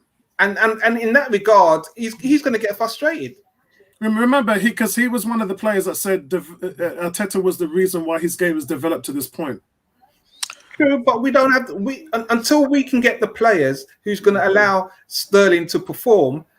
I wouldn't say go out and get Sterling. We need a midfield. Yeah, I agree. Yeah, I agree. I love him as a player, but we've got to get our priorities right. If he's still available next season, the season afterwards, and he wants to come, fair dues. But he's maturing as a player, and that's what I like to see. Young players, he's had a lot of big money moves to clubs, and he's still maturing. That's what I like to see. Mount, for me, he had a good game. Sterling's my 9.5. Mount had a very good game today. I give him an 8. For me, Phillips and Rice again in centre mid. Both of them to get an 8. And if anything, Declan Rice, I give him an 8.5 because he was really, really had a good game for me. Yeah. That shot was absolutely beautiful. And it's funny because Phillips has been playing better than him over the last 3 games, and today he turned up. Declan stepped up, and I think he had a knock. I think he had a knock in the last game, and I wasn't sure if he was paid, but really stepped up today. Sure, I give him a 9 today, and again, I'm really proud of Shaw to, as a young player, had a difficult move to United, difficult tenure under Mourinho. Everyone thought he didn't have a footballing brain. The guy's come back. The guy's come back in his own, and he's performing at international level. And he's backing up what Sterling's doing. So if Sterling's not on that left-hand side and bringing in crosses, he's overlapping. Give the ball to Shaw. His delivery, beautiful. Kane will do the rest on the other end. Maguire, leader at the back. Great goal. I agree with your rating of 8. Probably would have given him an 8.5 because he was just commanding. Stones, I'd probably give him an 8. And I know what you said about Walker, as he hasn't really shone in this tournament. But again, he didn't need to, because as Ebony alluded to, the defensive unit, they're very hard to break down. He will have his moments against Denmark where England are going to need his pace and he's going to need his overlap because they're a very structured team. So it's about the performance goes with the opponent that you need to play against. And for me, Walker, I'll give him a 7. Pickford, again, I'll give him a 7. Great save that he had to do. Yes, he had a mix-up, and we were very fortunate that Ukraine didn't capitalise on it. But he's had a good game, so all round, I'm really happy to see England starting to use their brain on the pitch, because, as I say, the passion and the support back home to actually see England do well is unquestionable, and it shouldn't have gone this length of time for England to be performing like this in international. It's criminal. It really is criminal. So I'm really happy that these youngsters, again, England have a young team, and it's frightening that if they can do this with a young team, yes, it's the Euros, the World Cup next year, it's only good things coming. I mean, isn't it frightening that you've got the likes of Foden, Grealish, Saka, and Mount in the midfield, and you're not even playing a 4-man midfield to take advantage of that? You've got so much firepower there, but he's chosen to go into the tournament with a defensive mindset, and it's working for him. Yeah. I would like to see Plan B, though. I'd like to see what would happen. Was it Bertram or Neomis? I think it was Neomis. We were saying last week, what would happen if this team went 2-0 down? It's never happened because they've not let a goal in. I'd like to see what Plan B looks like anyway. Thanks for that, though, Vinci. Neomis. Again, overall thoughts, or you can do your grades. I think I'll probably stick to choosing the ones that I disagree with you on. Since I think a lot of what I would have put is very similar. For me, Walker, I would have actually given him a 6. I didn't think he was that bad. I think the problem is that Shaw was so good that it made him look that bad. But he had some good elements on that right side. The only thing I will say is that it's quite clear that we're getting a lot of creativity and a lot of joy from that left-hand side and then cutting in, whether it's Sterling or Grealish or Shaw, like creating it. Like there does need to be a little bit more of a balance on the right, but I think Walker's, I think he's doing okay. Nothing bad, but nothing like fantastic. Shaw is what I disagree with you on. For me, I'd have given him a 9.5. He would have been my man of the match. I've always thought he's a decent left back, but what he's doing here, he's playing better for England than I've seen him play for United. 2 assists in the game, always tracking back, solid defensively. I just was a real outlet in terms of like wing play and allowing the likes of Kane and Sterling them to get their chances. Just a brilliant player of football. Henderson, I probably would have given a 7 just because, yes, he scored a goal, but he wasn't on the pitch for too long. And then some of the notable mentions again for me, Sancho, brilliant. I thought he had a good debut. Again, like you, I was surprised to see he got a chance because I'd been calling for him from game 1. So it was good to see him get his chance. Kane, I like the fact that he's got his 2 goals now. Like, hopefully everybody will shut up about him scoring, but it's probably not going to happen. And Sterling, for me, he was the main driving force for Kane for scoring a lot of goals and creating those chances. So, I mean, just a real solid England performance. And Gareth Southgate, before the tournament, I would have said I kind of don't trust him. I put him in the same league as Arteta, and I'm just not sure about him. But today's game, I got to give him a 10 because he got it spot on. And I did think that with today's game, I thought England would score more goals, 2-3, but for them to come out like this, and they probably could have scored a 5th and a 6th. I actually think that they could bring it home. I can't believe I've just said it. But wow. I think you're the first one out of all of us that said it. I think Ebony might have said it, but I think, you're the first one then. If England get Italy, then it'll be a problem. But the thing is, I think that will be the test. But I think, like Apollo was saying, there's enough firepower on that bench. Like what we talked about in that you can literally throw Foden and Grealish, and hopefully Saka will be back as well, where you can have all of them in that, take off both of the defensive midfielders and just go for it. Just man for man, we're better than them. Yeah, man for man. If man for man, we're better than Italy.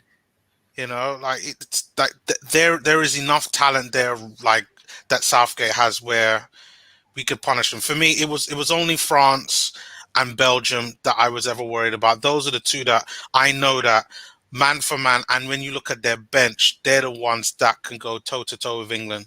And now that both of them are gone, like Spain need another couple more. They need a striker. And for me, Italy just lost their best player in midfield. So they've instantly become weaker. So for me, that makes England the favourites. I mean, yeah, Denmark can surprise us. But again, I still think that, you know, the cream will rise to the crop. And I think, you know, we might go 120 minutes. But I think England should win that. It'll be close, but I think they'll win it. Yeah, I'm just before I come to Bertram, I'm just going to look at the odds at the moment now. I'm on Paddy Power. I was just going to say, is I think where England could come unstuck is the overlap, and okay. Germany showed, you know, in a few times in that game where, you know, if England aren't aware of the runners, that's the areas where they can be caught out. And, you know, as you said, very defensive, solid. But if a team can get behind them, that's where you could pull England apart. So, guys, Paddy Power has England 6-4 favourites. Then Italy. Oh my God, what is going on? Italy is then 21-10. Spain is 11-4, and then Denmark at 8-1. England are odds on. Wow. Bertram Spence, my brother from another mother. You know what my concerns was, Bertram? It was that we weren't playing in Wembley. And for me, what I was looking at today was how would a completely different atmosphere affect the team in a game like this, in a game of this magnitude? What was your thoughts? Again, you can do player ratings or overall assessment. So England has been very fortunate, and they've made some of their own fortune. Why do I say that? So in the World Cup, England had probably the best run. They should have gone to the final. They should have lost in the semifinal. In this tournament, the trepidation that everyone has, should England have lost the game to allow them to be like third, to play, you know, a team in the group of death, to allow them to go through, right? And the decision made by Southgate, you know what, we're going to play our best football. We're going to play as best as possible. We're going to win. I don't care who we play, because you will play a good team eventually in the tournament. And so Germany was the team who have historically beaten England. Everyone's concerned about. If you get by Germany, you're in a good place. Now, some people say German team was the worst team they have seen. They haven't played well. I actually disagreed. I thought they played better than France did, much more ball possession, but France beat them.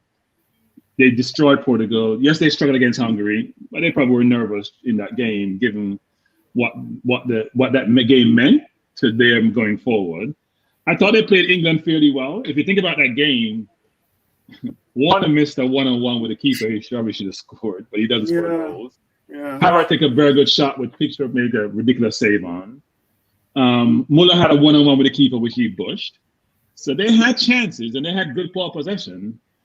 But Southgate played it close to the vest, right? He played three at the back. He played very defensive, hoping to catch them and score, what he did. So overall, I don't think England's played up to its potential.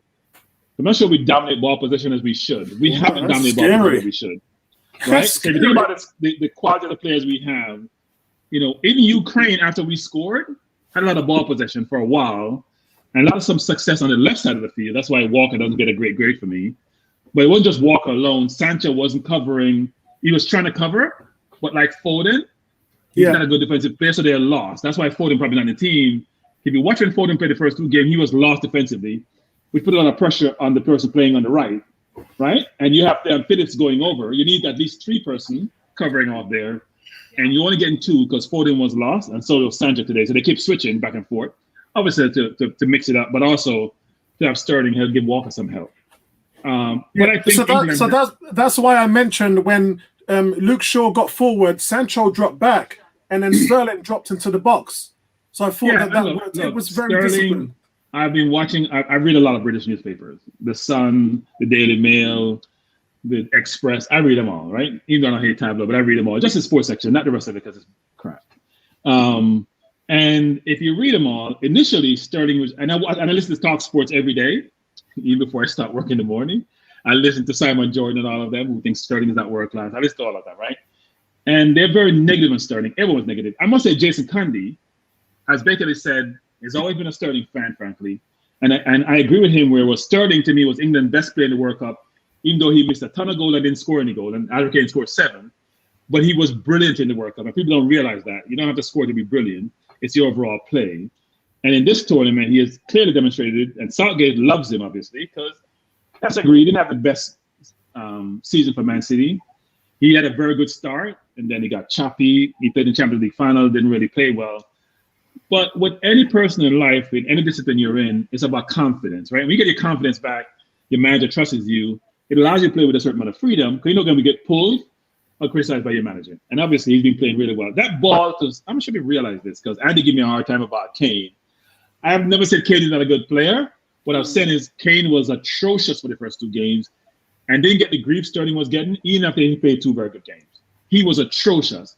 And Kane can't press anymore. I'm not sure people realize this. So Southgate, when he played 3 at the back also, wants to press.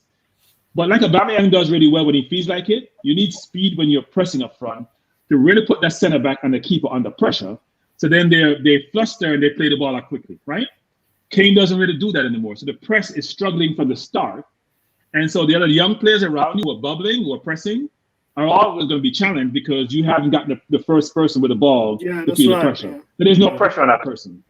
And Kane can't do that anymore. Now, look, he's a brilliant footballer. We know this. But his legs seem to be a challenge for him because he's not running like he used to. I don't see him making those runs like he used to. Right. Well, so that's why we got Andy to come on the previous stream in the German game.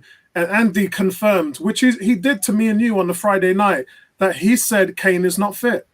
Yeah, he may not be. Look, he's a brilliant footballer. I agree he's a brilliant footballer. But what I was saying to Andy was more around, he's getting in, I think, after last, but he wasn't getting the level of criticism I think he deserved. You're a footballer, a public figure, that Sterling was getting, even though Sterling to me hasn't had a bad game in the tournament. Hasn't had a bad game. In fact, that pass to Kane today, people don't realize it went through 3 defenders. And he went by a player. He made 2 players the dribble. He got it behind the Kane was toying in the goal. Yeah, he went past 2 players. Yes, yeah. And he hold the ball up well. He's been going by people like he used to. He's been brilliant. Now, look, England has a lot of very good young players, which is what, as Arsenal, we're trying to do. Think about it. Grealish and Foden are on the bench. Sancho is his first full game today. He only got a cameo before, right? Henderson, who was great for Liverpool, who's getting back fit, can't get in the game because Calvin Phillips has been playing phenomenally, right? What you understand is that when we talk about the left side, because Maguire is playing so well and doesn't commit stupid fouls, it allows Shaw some more freedom. And Sterling also plays. So Shaw's going to look really good because Sterling is playing good defense. Maguire's playing really well. Rice is coming around playing really well. So Shaw has a support I don't think Walker has on the right side as much. But Walker is also making ridiculous mistakes. That back pass he tried to make to Stone, which created a chance for. Yeah, that was silly. He's making mistakes that he shouldn't be making at his level, at his age, given his experience. But I do think, I'm not going to go to the grades. I think the grades are pretty good. I give the manager a 10. I think the manager's had a spot on throughout the tournament. He's been very conservative. He's not conservative. He's been very practical, which you need to be in tournament football. You're trying not to get beaten, and you're trying to make sure you score. They haven't given up a goal in none of the games they've played so far, which is phenomenal in a tournament such as this. Now, granted, the opposition has not been stellar apart from Germany. And Croatia is decent, but it doesn't really matter. You haven't given up a goal all tournament, and hopefully that continues. I think they'll beat Denmark. I think Denmark is a good team. They should beat Denmark. There should be no excuse of beating Denmark. But he has to utilize the players on the bench prudently if the game is not going in the direction he wants to when they play Denmark, right? Grealish, to me, is a phenomenal player, especially creating for others. I am not a Mount fan, I must admit. I know people rate Mount a lot. Just like I don't rate Fernandes from Manchester. There's some people I don't rate as much as people talk about them. I don't rate. I think Fernandes for Man U is a good player. But when I see him playing big games, he disappears. And people don't realize that. Mount plays well, but tell me one time Mount has made a pass like Sterling made today as a number 10. In any game. Tell me when Mount has split the defense to give Sterling a ball, to give Foden a ball, to give Sancho a ball, to give Kane a ball in this entire tournament. He's played, 3 games now? Because he missed the game after the Scotland game. 2.5. Tell me one time in any of those games, he split the defense with a pass as the number 10. Or he's gone by a player and split the defense. He's a good player, but the way he's rated and the way he's lauded, I'm not seeing it. So maybe my eye test is not good. Maybe I need my glasses. No, it's I'm not seeing what Mount is providing that everyone gives him all this. Yeah, so you do know he can do that because you saw it in the Champions League final. I saw it in one game in the Champions League final, yes. But that was because how Man City was playing. I want to see you do it off the dribble, like Sterling did today.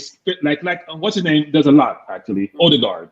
Don't get enough credit for that. Does that a lot, right? Pick the ball up in the hole, pivot, shift, make a pass between the defense, create something out of nothing. I'm not seeing him doing that. But he plays well defensively because he gives you that cover defensively, which you need as a number 10, which a lot of number 10s don't provide. So, look, overall, great day for England. Hopefully, England goes by Denmark next week. I probably won't be able to watch the game because I'm working, but I always record them anyway and sit down and watch it. So I have time to really assess the performance of the players and the strategy that the managers employ. But it's a good thing for England, right? I think like Germany has done years ago, like in 2014, otherwise, England has changed the methodology they employ about how football should be played, go away from how we play. They've leveraged all the international talent coming to the country and how they play football, utilize that whole mix of skill set that they've and employ them in the academies, and they're getting the fruits of that labor. Because these players coming through are very, very skillful, very, very technical, and playing really, really well. Okay, so that's it, guys. I mean, just open up the floor if anybody's got any closing comments. Anybody? Don't underestimate the Danes because they will come out and play, and they've probably been watching England today. I think they've scored 8 goals in the last 2 games, 4-0 and 4-1. Yeah, but the Danes are going home. Yeah. They're not just coming home to the Danes; they're going home. It's going to be a good game. It's going to be a good game. I'm glad that England could perform that way in Rome, and yeah, England are going to have to manage the game with big crowd support. So I just want good football. The question is, Vince, who plays on the right? That's the question. That's the one position open, right? Yeah, I mean, the thing is whether you can trust Grealish to start for 90 minutes playing again, because I think it's going to be a very technical game, and you know, he did well with Sancho today, but as you said, Sancho defensively, he wasn't there, and as I said, you can't leave players like Goldberg with opportunities. So I don't know who he's gonna. If Sancho doesn't start, I don't think Saka should start. I'm not sure who he's going to play in that position, but that's going to be the one change that I will definitely make. God help the team. England scored 3 headers today, right? Sorry? England scored 3 headers today, right? Yes. I think Kane had 1, and the question is, Grealish, our wingers were drawn, apart from Sterling, Grealish draws a ton of fouls, continues to draw fouls.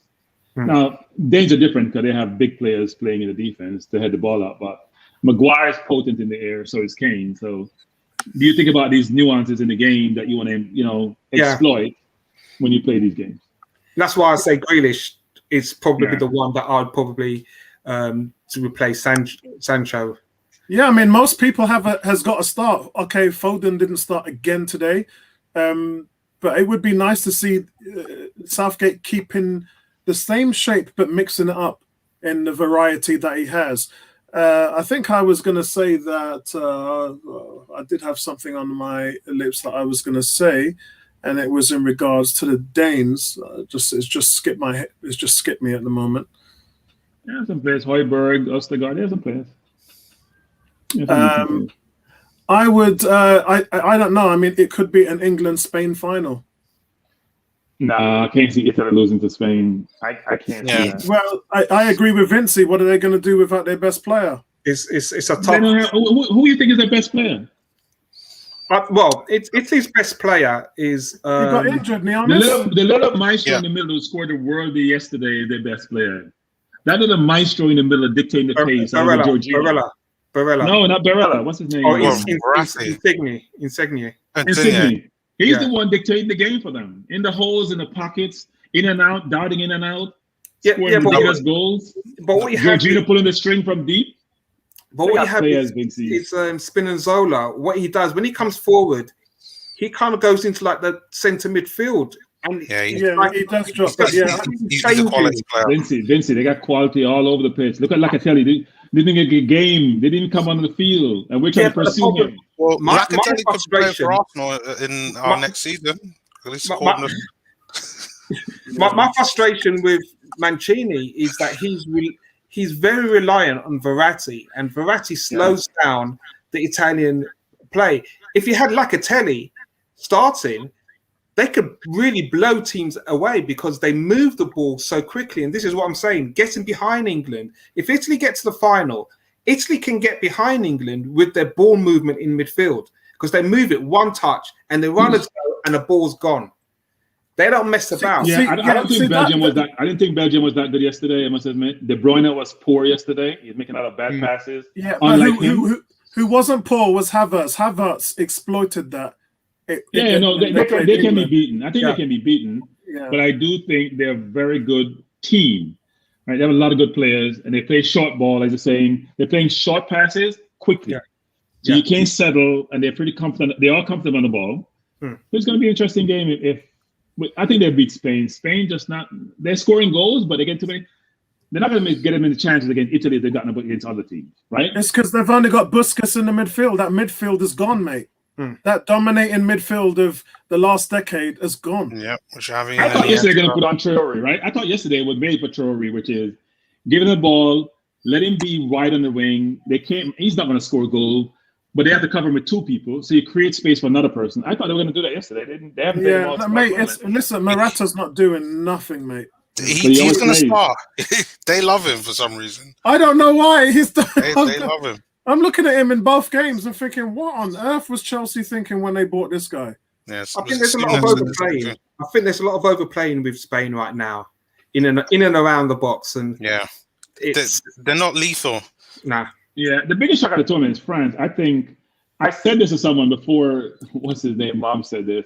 I said Mbappe's arrogance is going to kill them. Yep, and that's exactly what happened. His arrogance is ridiculous. It permeates your television screen. It permeates how he plays. He plays when he feels like it. He plays like he's a star that can't be spoken to. I've had players in my team that I can't. Those players I don't want to be with them. Like, go. I don't care how good you are. I don't want you ever on my team. Because what happens in the game is that you have to subject defend with 11 players. I watch him for PSG do the same thing. He runs back when he feels like it. Sometimes he's just like, you peons go run and get me the ball because I'm not running that. Bertram, he learned that from Neymar. That's the I was just about to say that. He learned it from Neymar. Oh my God! I was just. You can't have two in the same team. Yeah, that's Neymar from Brazil puts the ball in there. One thing with Neymar from Brazil, he scores. Right? And Mbappe didn't score one goal in the whole tournament. Leomis is on fire there. I was just about to say, Madonna just taught it from another one. He's a prima donna. He had a mix-up with Giroud. Giroud, you know, is the nicest person, right? Yep. Giroud is the nicest person. He had a blow-up with Giroud, blow-up with what's his name that plays for Griezmann. He has him blow up with everybody. Then you know you're the problem child. Yeah. So, all right, guys, listen, we are going to be back and we're going to be covering both the semi-finals. So we would love to see you guys here. Up until then, I didn't drop a video on the Ben White thing this morning, but I did put it on the forum that the Ben White deal is going to go through. All three parties agreed today. So Arsenal have agreed to come up with the 50 million with the incentives. And the player has stated, his agent anyway, has stated that, yes, he wants to come to Arsenal and they are already in talks with personal terms. That's not done yet, but the agreement with all three parties has been settled. So look forward for that to be done after the Euros. So here's my final point, guys, which is, Arsenal fans, we are. We don't care who you buy, just buy somebody. Nabil keeps putting pictures on saying, Have we bought anybody yet? Yeah, just buy somebody. Hopefully somebody good. We just want to see new purchases. We know how bad they are. Just make a purchase. Get over the line. Stop. We are Sancho, David, Manu done. Just buy Ben White. Is he a need? No, but you know what? He's a good player. We can use him. Just buy him. Let's not procrastinate. What's that, Neil, miss? Stu MC has said football's gammon home versus Denmark, home of quality bacon. So we're gonna see what happens on Wednesday. Yeah. Pork is an abomination unto the Lord. I close with that. Oh, there we go. Our local vegan right there. Yes, I am fully vegan as of now. I'm fully vegan. All right, guys. It's all good. Great seeing everyone. Yes. Excellent. Enjoy your weekend. Have a 4-day weekend. So enjoy your weekend. And we'll see you on Tuesday for the first semi-final, man. Peace out, guys. Thanks for joining us. Okay.